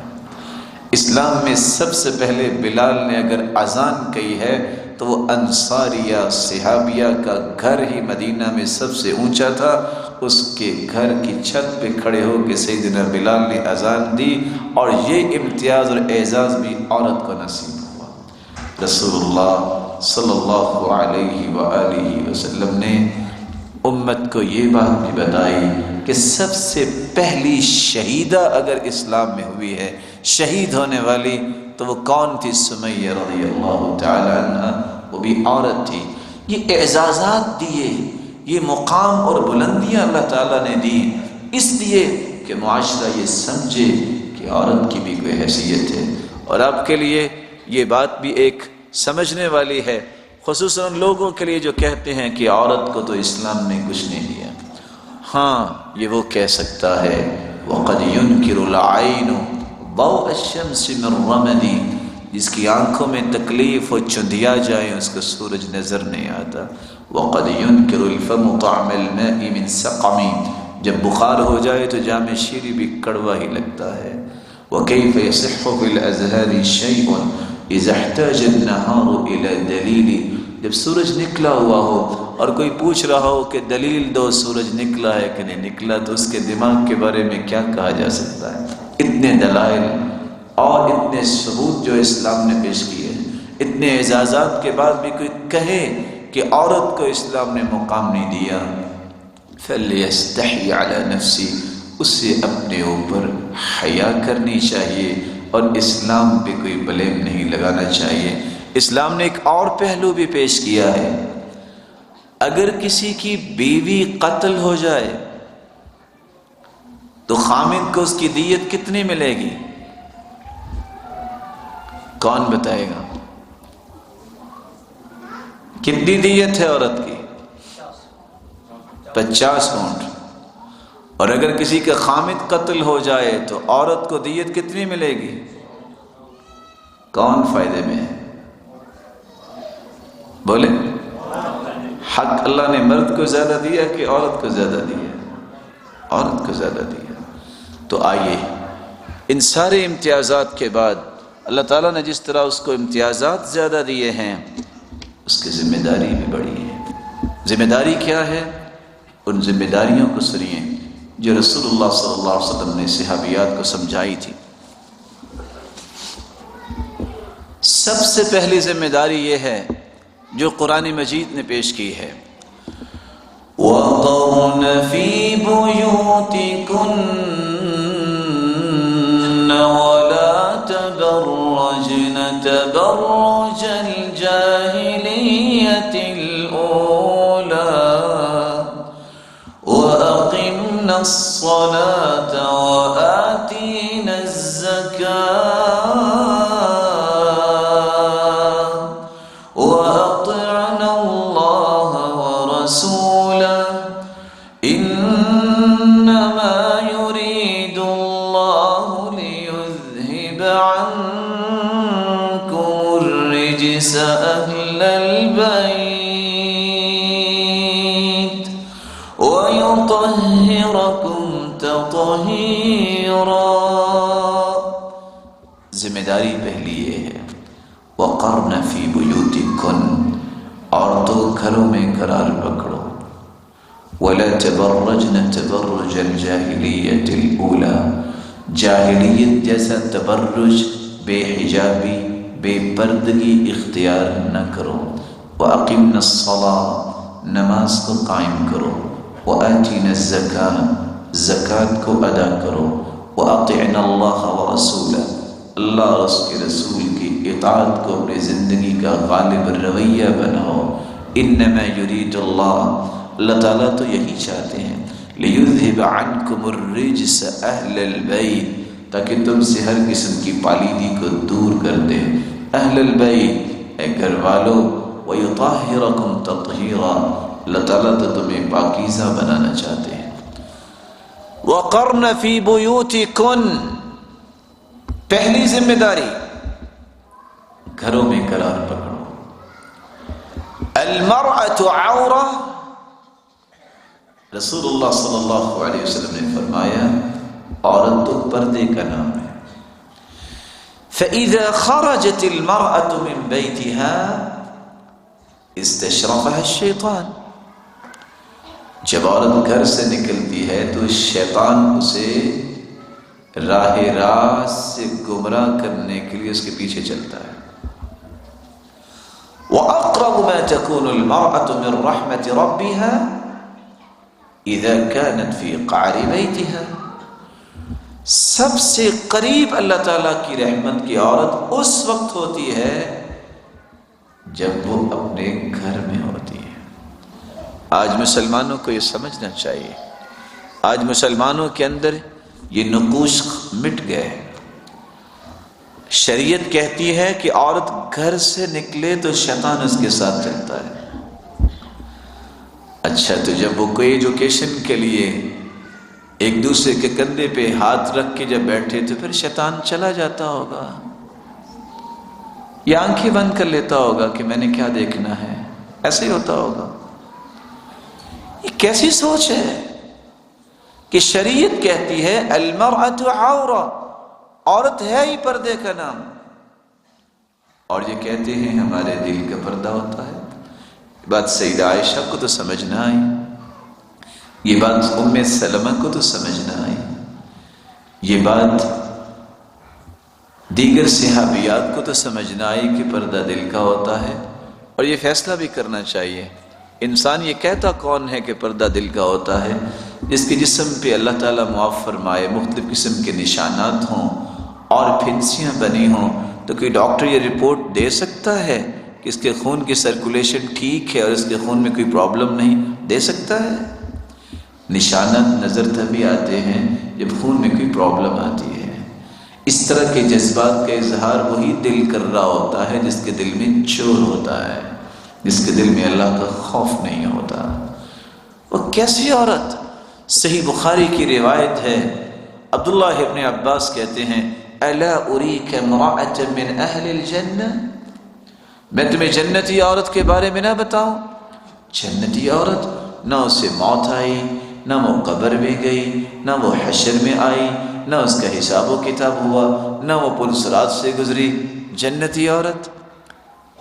پھر عبداللہ ابن عباس نے بتایا یہ عورت جنتی ہے۔ کیسے جنتی ہے؟ یہ اللہ کے رسول کے پاس آئی تھی اور آ کے کہنے لگی یا رسول اللہ صلی اللہ علیہ وسلم انی اسرع وانی اتکشف، اللہ کے پیارے پیغمبر میں بیمار ہوں، میں پچھاڑی جاتی ہوں، مجھے ایپیلیپس کی تکلیف ہے، جب مرغی کا دورہ پڑتا ہے میں بے ہوش ہو جاتی ہوں اور بے حجاب ہو جاتی ہوں۔ اللہ کے رسول دعا کر دیجیے۔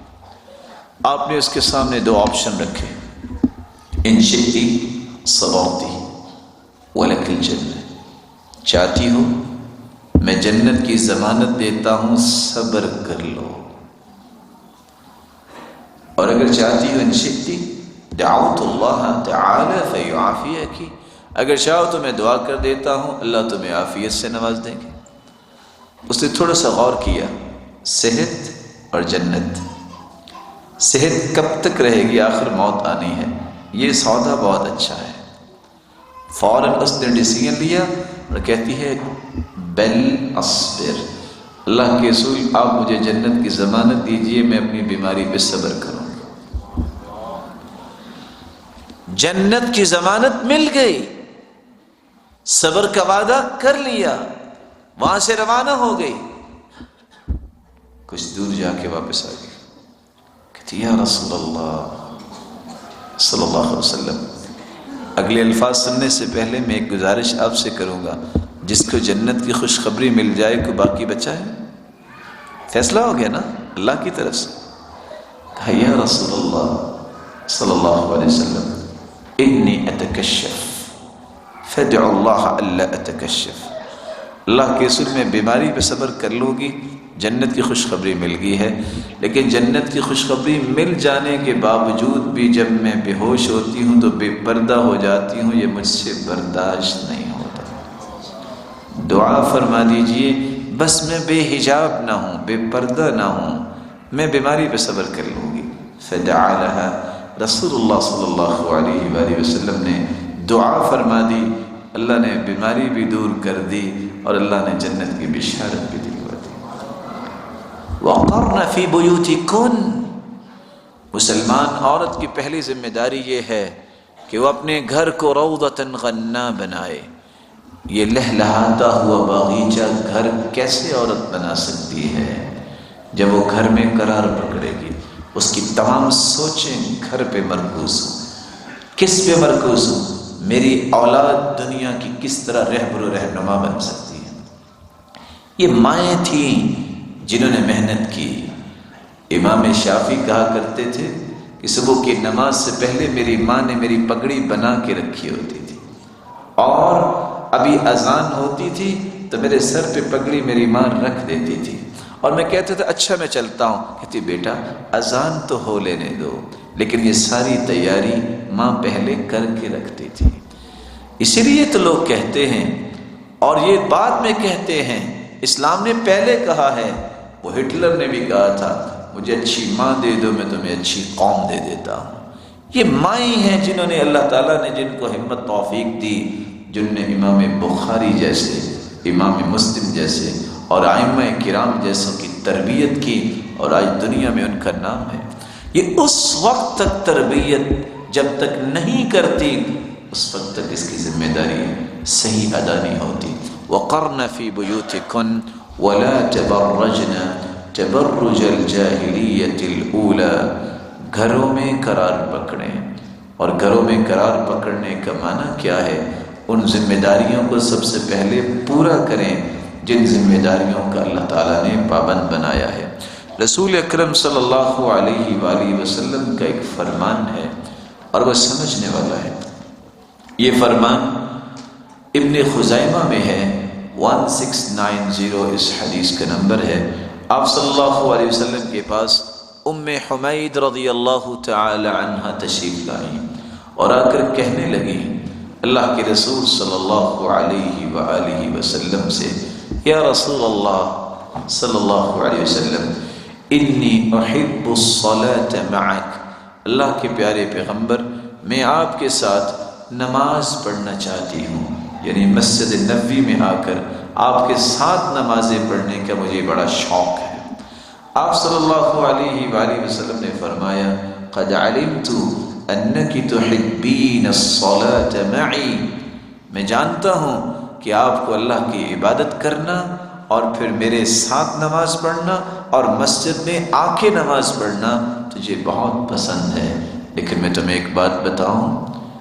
ام حمید کہتی ہیں رسول اللہ صلی اللہ علیہ وسلم سے، کیوں نہیں آپ بتائیے؟ تو فرمانے لگے، وَصَلَاتُكِ فِي بَيْتِكَ خَيْرٌ لَكِ مِنْ صَلَاتِكِ فِي حُجْرَتِكَ، تیری نماز جو تم اپنے بیڈ روم میں پڑھو گی وہ اس نماز سے بہتر ہے جو تم بالا کونے میں کھڑے ہو کے پڑھو گی۔ وَصَلَاتُكِ فِي حُجْرَتِكَ خَيْرٌ مِنْ صَلَاتِكِ فِي دَارِكَ، اور جو تم بالا کونے میں کھڑے ہو کے برآمدے میں تم نماز پڑھو گی وہ تمہاری اس نماز سے بہتر ہے جو تم اپنے گھر کے صحن میں نماز پڑھو گی۔ وَصَلَاتُكِ فِي دَارِكِ خَيْرٌ لَكِ مِنْ صَلَاتِكِ فِي مَسْجِدِ قَوْمٍ، اور جو تم اپنے گھر کی چار دیواری میں کھڑے ہو کے نماز پڑھو گی وہ کسی بھی مسجد میں جانے سے بہتر نماز ہوگی۔ پھر آپ نے فرمایا، وَصَلَاتُكِ فِي مَسْجِدِ قَوْمِكِ خَيْرٌ لَكِ مِنْ صَلَاتِكِ فِي مَسْجِدِ، اور جو تم کسی عام مسجد میں جہاں تھوڑے لوگ ہوں گے وہاں تم نماز پڑھو گی، یہ تیری نماز بہتر ہوگی اس سے کہ تم مسجد نبوی میں آ کے نماز پڑھو۔ قال فأمرت فبني لها مسجد في أقصى شيء من بيتها وأظلم، پھر ام حمید نے بلایا جس کو بلایا اور ایک چھوٹی سی مسجد کی جگہ خاص کی اپنے گھر کے اس حصے میں جہاں کسی کی نظر نہ جائے، جہاں کوئی پہنچ نہ پائے، جہاں وہ کھڑے ہو کے پھر نماز پڑھا کرتی تھی۔ اور دوسری روایت کے الفاظ ہیں، صلاة المرأة في مخدعها افضل من صلاتها في بيتها، جس طرح آپ نے 5 درجے بیان کیے، ایک بیڈ روم ہے جہاں کوئی نہیں جاتا، پھر اس کے بعد بالا کونی ہے، پھر اس کے بعد صحن ہے، پھر عام مسجد ہے، پھر مسجد نبوی ہے۔ آپ نے اس روایت میں فرمایا تیرے بیڈ روم سے بھی بہتر نماز وہ نماز ہے جو تم اپنے مخدن میں پڑھو، اپنے خدر میں پڑھو۔ یہ مخدن اور خدر کس کو کہتے ہیں؟ المخدع صلاتها فی مخدعها، مخدع عربوں کے ہاں یہ ہوتا تھا ایک ایسا خاص کمرہ جو سب کمروں کے آخر میں بنایا جاتا کہ جہاں قیمتی اشیاء کی حفاظت کی جاتی، جہاں ان کا خزانہ پڑا ہوتا، جہاں کسی کی بھی نظر نہ جاتی، اس کو مخدع کہا جاتا۔ تو آپ صلی اللہ علیہ وسلم نے عورت کو کیا بیان کر دیا کہ تمہاری نماز بہترین وہ ہے جو تم اپنے گھر میں پڑھتی۔ حیرانگی کی بات ہے کہ مسجد نبوی میں 1000 نماز کا ثواب ہے، لیکن عورت اگر گھر میں پڑھتی ہے تو اس کو اس سے بھی افضل ثواب ملے گا، بلکہ مردوں کو بھی افضل ملتا ہے اگر وہ سنتیں گھر میں پڑھیں، اگر نوافل گھر میں پڑھیں۔ صلاۃ الرجل فی بیتہ افضل من صلاتہ فی مسجدی ھذا الا المکتوبہ۔ جو شخص نماز پڑھتا ہے اپنے گھر میں نوافل اور سنتیں، اسے مسجد نبوی سے بھی زیادہ ثواب ملتا ہے، جیسا کہ سنن ابی داؤد کی روایت۔ وَلَا تَبَرَّجْنَ تَبَرُّجَ الْجَاهِلِيَّةِ الْأُولَى۔ دوسری ذمہ داری اس کی یہ ہے کہ وہ تبرج نہ کرے، بے پردگی اختیار نہ کرے۔ یہ دقیانوسی باتیں تھی، جاہلیت میں بے پردگی تھی، اسلام نے روشن خیالی دی ہے، اور کیا دیا ہے؟ پردہ دیا ہے۔ ام خلاد جس کا بیٹا شہید ہو چکا، جو گھوڑے پہ سوار ہو کے میدان میں آئیں اور آ کے کہتی ہیں کیف ابنی، بتائیے میرا بیٹا کیسا ہے؟ پوچھنے والے نے کہا جئتی تسألین عن ابنک وانت منتقبہ، جہاد کے میدان میں تو بہت سختیاں آسانیوں میں تبدیل ہو جاتی ہیں، اور آپ میدان میں بھی آئی ہو، نقاب کر کے آئی ہو۔ تو اس عورت نے جواب کیا دیا تھا؟ ان ارزع ابنی فلن ارزع حیائی۔ سنو، اگر میرا بیٹا قتل ہوا ہے تو میری حیا تو قتل نہیں ہوئی، اگر میرا بیٹا شہید ہوا ہے تو میری حیا تو باقی ہے۔ یہ ذمہ داری ہے، یہ ذمہ داری ہے ایک مومنہ عورت کی، جس نے سیدہ عائشہ کے ساتھ قیامت کے دن کھڑے ہونا ہے، اسے رول ماڈل اور آئیڈیل سیدہ عائشہ کو بنانا چاہیے۔ کیسی سیدہ عائشہ رضی اللہ تعالی عنہا وارضاہا؟ ولا تبرجن تبرج الجاہلیۃ الاولی۔ کیسی مومنہ عورتیں تھیں؟ جب سورۃ النور نازل ہوئی فانقلب رجالهن الى اہلہن یتلون علیہن ما انزل اللہ۔ جب سورۃ النور کی آیات نازل ہوئی، مرد اپنے گھروں کو واپس گئے اور جا کے انہوں نے وہ آیتیں سنائی۔ قامت احداہن الی مرطها المرحل، عورتوں نے صبح کا انتظار نہیں کیا، پردے کی آیتیں سنی، فوراً اپنے کمر پٹے لیے ان کو چیرا، اور رات کو ہی نقاب کر کے چیک کیا کہ صبح نماز پڑھنے جانا ہے تو اس طرح پہن کے جانا ہے۔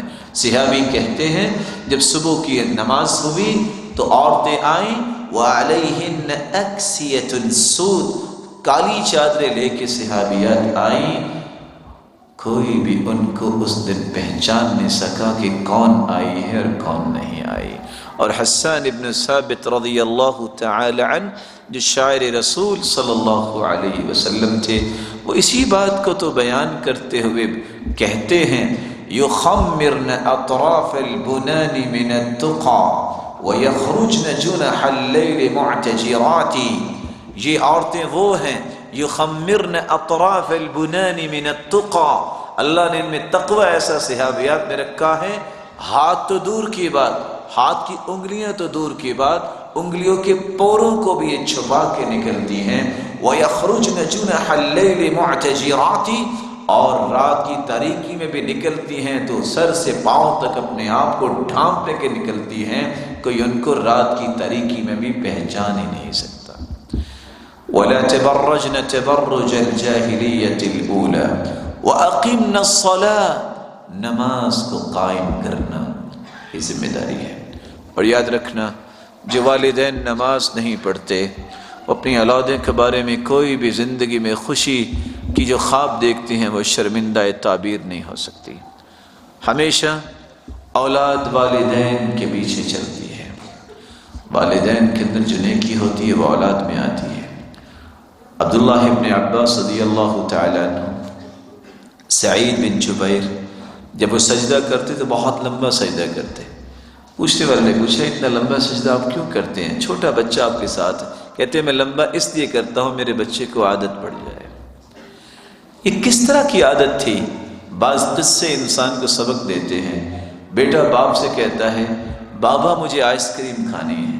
اچھا بیٹا، آئس کریم لے کے دی، کہا بابا ذرا پکڑیے گا اس کو، اس کے ہاتھ میں دیا، فوراً سجدے میں چلا گیا۔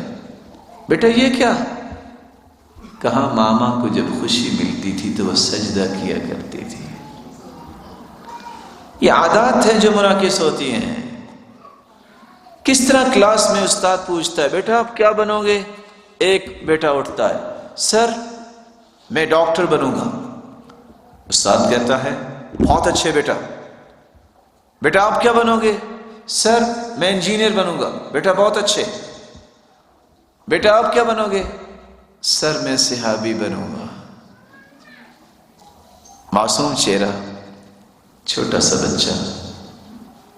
بیٹا آپ کو پتہ ہے صحابی کس کو کہتے ہیں؟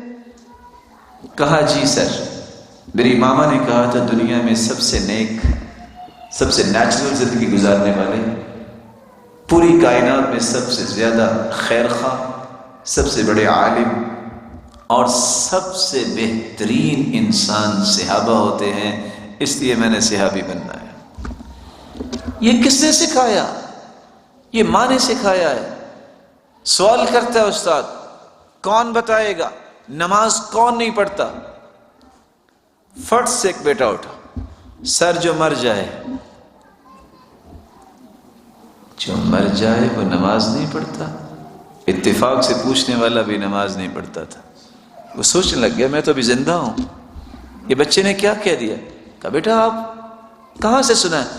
کہا میری ماما نے کہا تھا کہ جو مر جائے اس وقت پھر نماز اس کے اوپر پڑھی جاتی ہے، زندگی میں انسان خود نماز پڑھتا ہے۔ پھر سوال کیا کون ہے جو نماز نہیں پڑھتا؟ سر جو کافر ہوتا ہے۔ کافر ہوتا ہے؟ بیٹا آپ کو کس نے یہ سمجھایا؟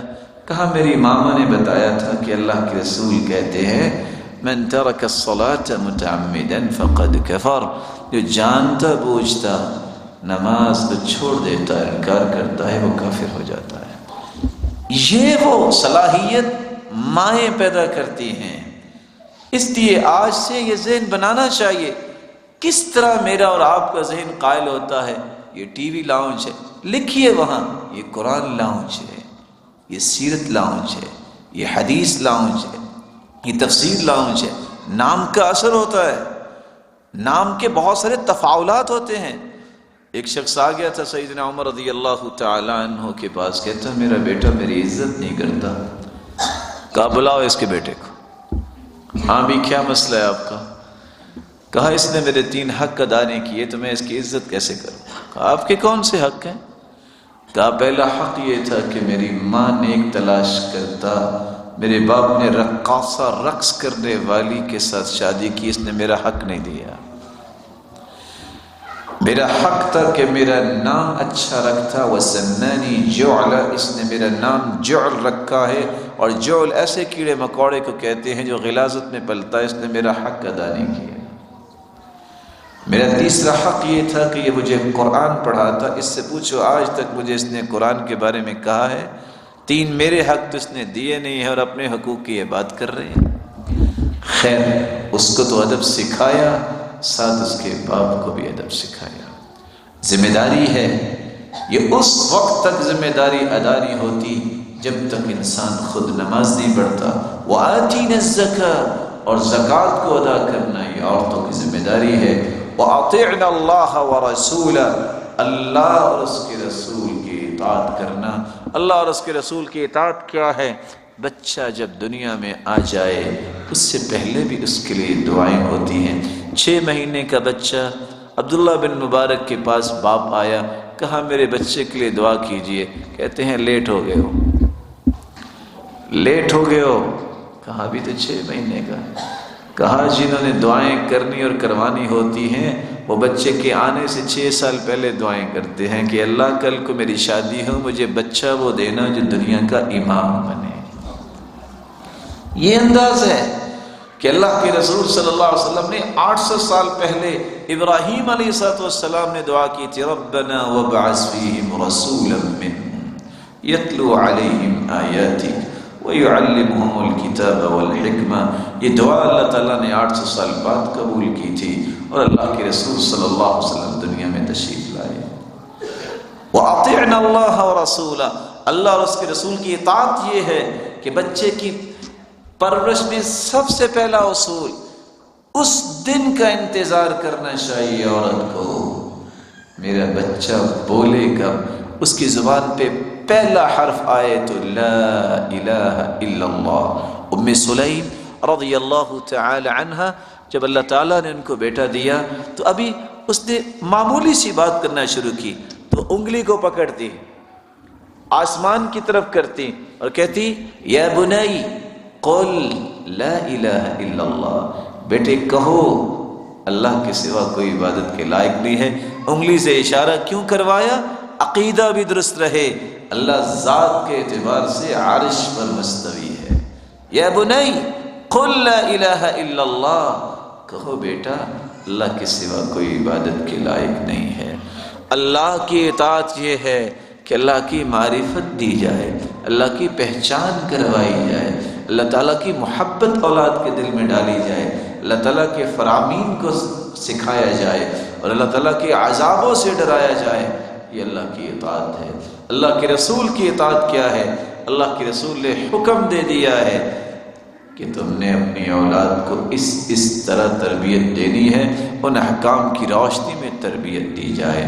اور اگر بیٹی ہے تو سب سے پہلی تربیت ماں کے اندر اگر حیا اور پردہ ہوگا تو یہ بیٹی کے اندر بھی آئے گا۔ والدین جس کے بارے میں کہنے والے نے کہا ہے اذا كان رب البيت بالضف ضاربا فشيمة اهل البيت كلهم الرقص، اگر والدین دف بجانے والے ہوں تو اولادیں تو پھر رقص کرنے والی ہی پیدا ہوتی ہیں۔ لیکن اگر باپ حلال کمائی کرنے والا ہے اور اپنی ذمہ داری کا احساس کرنے والا ہے تو پھر امام بخاری بھی پیدا ہوتے ہیں، پھر امام شافعی بھی پیدا ہوتے ہیں، پھر امام احمد بن حنبل بھی پیدا ہوتے ہیں۔ یہ اس وقت جب والدین کے تخیلات اور تصورات میں اللہ اور اس کے رسول کی محبت ہوتی ہے۔ تیسری ذمہ داری، عورت کی ذمہ داری یہ ہے جو مسلمان عورت ہے اسے معاشرے میں یہ ثابت کرنا ہے کہ یہ صحابیات کی زندگی ہے۔ سیدہ فاطمہ سے بڑھ کے دنیا میں کوئی بیٹی آئی نہیں ہے۔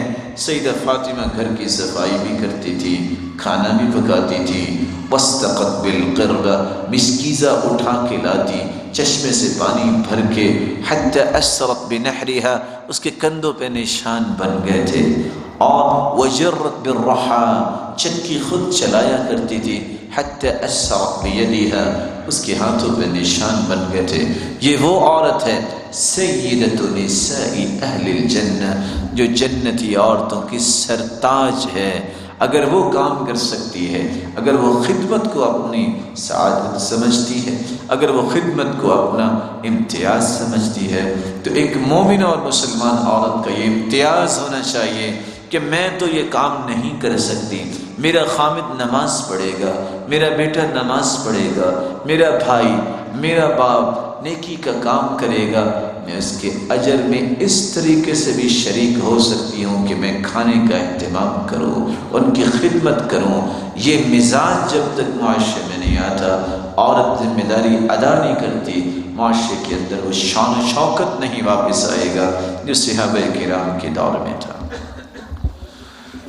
چوتھی ذمہ داری، رسول اللہ صلی اللہ علیہ وآلہ وسلم نے صحابیات کو یہ سبق دے دیا تھا کہ تم دین کی داعیہ ہو۔ یہ دعوت کی ذمہ داری، خیر خواہی کی ذمہ داری، ہمدردی کی ذمہ داری یہ عورت کی ذمہ داری ہے۔ اپنے گھر میں نیکی کی بات، اپنے اڑوس پڑوس میں نیکی کی بات، اپنے تعلق والیوں کے ساتھ نیکی کی بات۔ دیکھیے ام شریک ایک عورت ہے، ام شریک کبھی اس کو دعوت دے رہی ہے، کبھی اس کو دعوت دے رہی ہے۔ کافروں کو پتہ چل گیا، اس کے ہاتھوں کو بھی باندھ دیا گیا، اس کے پاؤں کو بھی باندھ دیا گیا، اس کو دھوپ میں کھڑا کیا گیا، سخت دھوپ، پانی کا مشکیزہ سامنے ہے کہ یہ بھوک سے تڑپ تڑپ کے مر جائے، اس کو پانی نہیں دینا۔ یہ کون سی ہمارے قبیلے سے غلط عورت نعوذ باللہ بن گئی ہے؟ یہی رویے آج ہیں۔ اور کیا ہوا؟ اس عورت نے ایک نظر آسمان کی طرف اٹھائی، کہا میرے مالک تیرے دین کے لیے ہے۔ اور حدیث یہ بتاتی ہے، آثار یہ بتاتے ہیں، ہاتھ بندھے ہوئے ہیں، پاؤں بندھے ہوئے ہیں اور ہلکان ہے پیاس سے، سخت دھوپ میں کھڑی ہے، اتنی آرزو کی، اتنی تمنا کی، اللہ عز و جلال نے سفید رسی سے باندھا ہوا ایک ڈول آسمان سے اتار دیا۔ کہتی ہیں میں نے آنکھ اٹھائی تو صرف دھواں نظر آتا تھا بھوک کی وجہ سے، مجھے کچھ پتہ نہیں ہے کہ ہاتھ کھلے کیسے، مجھے کچھ پتہ نہیں ہے، بس میرے ہاتھ میں ڈول ہے، میں نے پانی پیا، اپنے اوپر بہا لیا۔ دشمنوں نے دیکھا، کون سے دشمن؟ اپنے گھر والے۔ کون سے دشمن؟ اپنے قبیلے والے کافر۔ انہوں نے کہا کس نے پانی ضائع کر دیا؟ آ کے دیکھا تو مشکیزے تو اسی طرح سر بمہر تھے۔ یہ سر بمہر جو تھے وہ مشکیزے تو کھلے نہیں، اس بات کو دیکھ کے ہی مسلمان ہو گئے۔ ایک عورت بہت بڑا کام کر سکتی ہے اگر اس کو اللہ عز و جلال کی توفیق مل جائے۔ کس طرح وہ عورت ہی تھی اکرمہ رضی اللہ تعالی عنہ، کون ہے؟ ابو جہل کے بیٹے، کہر کا سرغنہ ہے۔ جب وہ کشتی پہ بیٹھا، بیوی اللہ کے رسول کے پاس آئی، اللہ کے رسول اگر آپ اجازت دے تو میں اکرمہ کو آپ کے پاس لے آتی ہوں۔ آج بھی یہ ہونا چاہیے، کسی عالم کے پاس لے جاؤ، کسی سمجھدار کے پاس بٹھا کے اس کو سمجھا دو، اس کے پاس چلے جاؤ کہ اس کو ہدایت کی بات بتائیں، مواقع بنانے چاہیے۔ وہی اکرمہ رضی اللہ تعالی عنہ صحابی بنے۔ کس کے بیٹے ہیں؟ ابو جہل کے بیٹے۔ کس کی کاوش تھی؟ کس کی کوشش تھی؟ بیوی کی کوشش تھی۔ اللہ عز و جلال نے یہ کام عورتوں سے بھی لیا، اور اس سے بڑا کام کیا ہو سکتا ہے جو کام اللہ تعالیٰ نے آسیہ علیہ السلام سے لیا۔ کس طرح اس کے ہاتھوں پہ میخیں، کس طرح اس کے پاؤں پہ میخیں۔ اور قرآن کیا کہتا ہے؟ وہ یہ کہتی تھی اللہ میں نے صدارتی محل چھوڑ دیا ہے، 4000 غلام چھوڑے ہیں جو آنکھ کے، جو اشارے ابرو پہ ہر کام کرنے کے لیے تیار ہیں۔ میرے مالک میری صرف ایک ہی خواہش ہے، رب ابن لی عندک بیتا فی الجنہ ونجنی من فرعون وعملی ونجنی من القوم الظالمین۔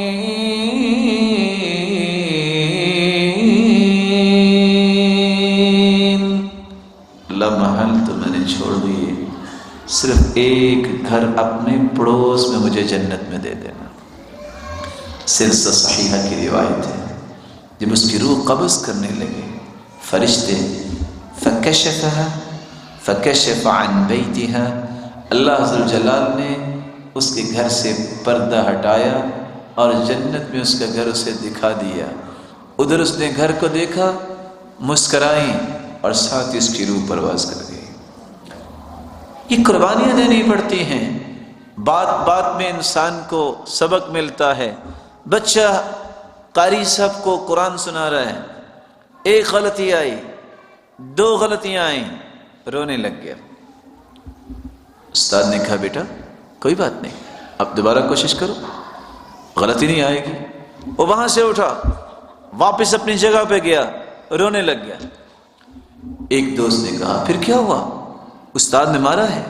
کچھ کہا ہے؟ کہتا نہیں، روئی جا رہا ہے۔ استاد پھر اٹھا، بیٹا آپ کو کسی نے کچھ مارا؟ کہا نہیں۔ تو کیوں رو رہے ہو؟ کہا میری ماما نے کہا تھا بیٹا اچھی طرح سبق یاد کیا کرو، ایک وقت آنے والا ہے جب تمہیں تیرا رب کہے گا اقرأ وارتقی ورتل کما کنت ترتل فی الدنیا، میرے بندے قرآن پڑھتا جا اور جنت کی سیڑھیاں چڑھتا جا۔ میں اس لیے نہیں رویا کہ غلطی آئی ہے، میں اس لیے رو رہا ہوں، اگر قیامت کے دن جنت کی سیڑھیاں چڑھتے چڑھتے مجھے بھول گیا تو میں پھر چڑھوں گا کیسے؟ کس نے سکھایا ہے؟ یہ ماں نے وہ میسج ڈالا اس کے ذہن میں، اور اس بات پہ فکر مند ہے۔ اللہ ذوالجلال سے دعا ہے رب تعالی ہر اس کام کو اختیار کرنے کی توفیق عطا فرمائے جس سے وہ راضی ہو جائے۔ اللہ ذوالجلال ہم سب کے گناہوں کو معاف فرمائے، دین کی صحیح فہم عطا فرمائے، قرآن کے ساتھ جڑنے کی توفیق دے، قرآن کو پڑھنے، اس کو سمجھنے اور اس پہ عمل کرنے اور اس کے پیغام کو دنیا کے کونے کونے تک پہنچانے کی توفیق عطا فرمائے۔ ہم سب کی اولادوں کو نیک بنائے، آنکھوں کی ٹھنڈک بنائے اور صدقہ جاریہ بنائے، والدین کی دست و بازو بنائے، اور جو بے اولاد ہیں اللہ تعالیٰ ان کی جھولیوں کو بارونق بنا دے۔ صاحب مال ہیں تو رب تعالیٰ ان کے مال میں برکت فرمائے، حاسدوں کے حسد اور شریروں کی شرارت سے بچائے اور حرام کی امیزش سے بچائے، بے روزگار کو بھی اللہ تغنگر بنائے اور مقروض کے غیبی خزانوں سے مدد فرمائے۔ مولا کریم جتنے بیٹھے ہیں سب کو ایمان والی، صحت والی، خوشی والی لمبی زندگی عطا فرما۔ کوئی روحانی یا جسمانی یا نفسیاتی بیمار ہیں تو رب تعالیٰ ان کی بیماریوں کو شفاؤں میں بدل دے۔ الہ العالمین جس طرح دین کے لیے یہاں جمع ہیں، ہمیں جنت الفردوس میں والدین اور اولادوں اور بہن بھائیوں کے ساتھ اپنے محبوب کے ساتھ جمع فرمانا اور اپنے دیدار کا مستحق بنانا۔ اور میں آخر میں دعا گو ہوں، جب حاجی حج پہ جاتے ہیں سب لوگ حاجیوں کے لیے ہی دعا کرتے ہیں، پائلٹ کے لیے کوئی بھی دعا نہیں کرتا، حالانکہ اگر پائلٹ سو گیا تو کسی نے بھی نہیں پہنچنا۔ تو میں دعا گو ہوں یہاں کے منتظمین کے لیے جنہوں نے انتظام و انصرام کیا، اللہ عز و جلال ان کو دنیا اور آخرت میں کروڑہ برکتوں سے نوازے، عزتوں سے نوازے اور شانوں سے نوازے، اور قیامت کے دن یہ عمل ان کے لیے توشہ آخرت بنائے، اور اس طرح کے دیگر اعمال کو بھی اللہ شرف قبولیت سے نوازے، اور اللہ عز و جلال ہم سب سے راضی ہو جائے۔ وآخر دعوانا الحمد للہ رب العالمین۔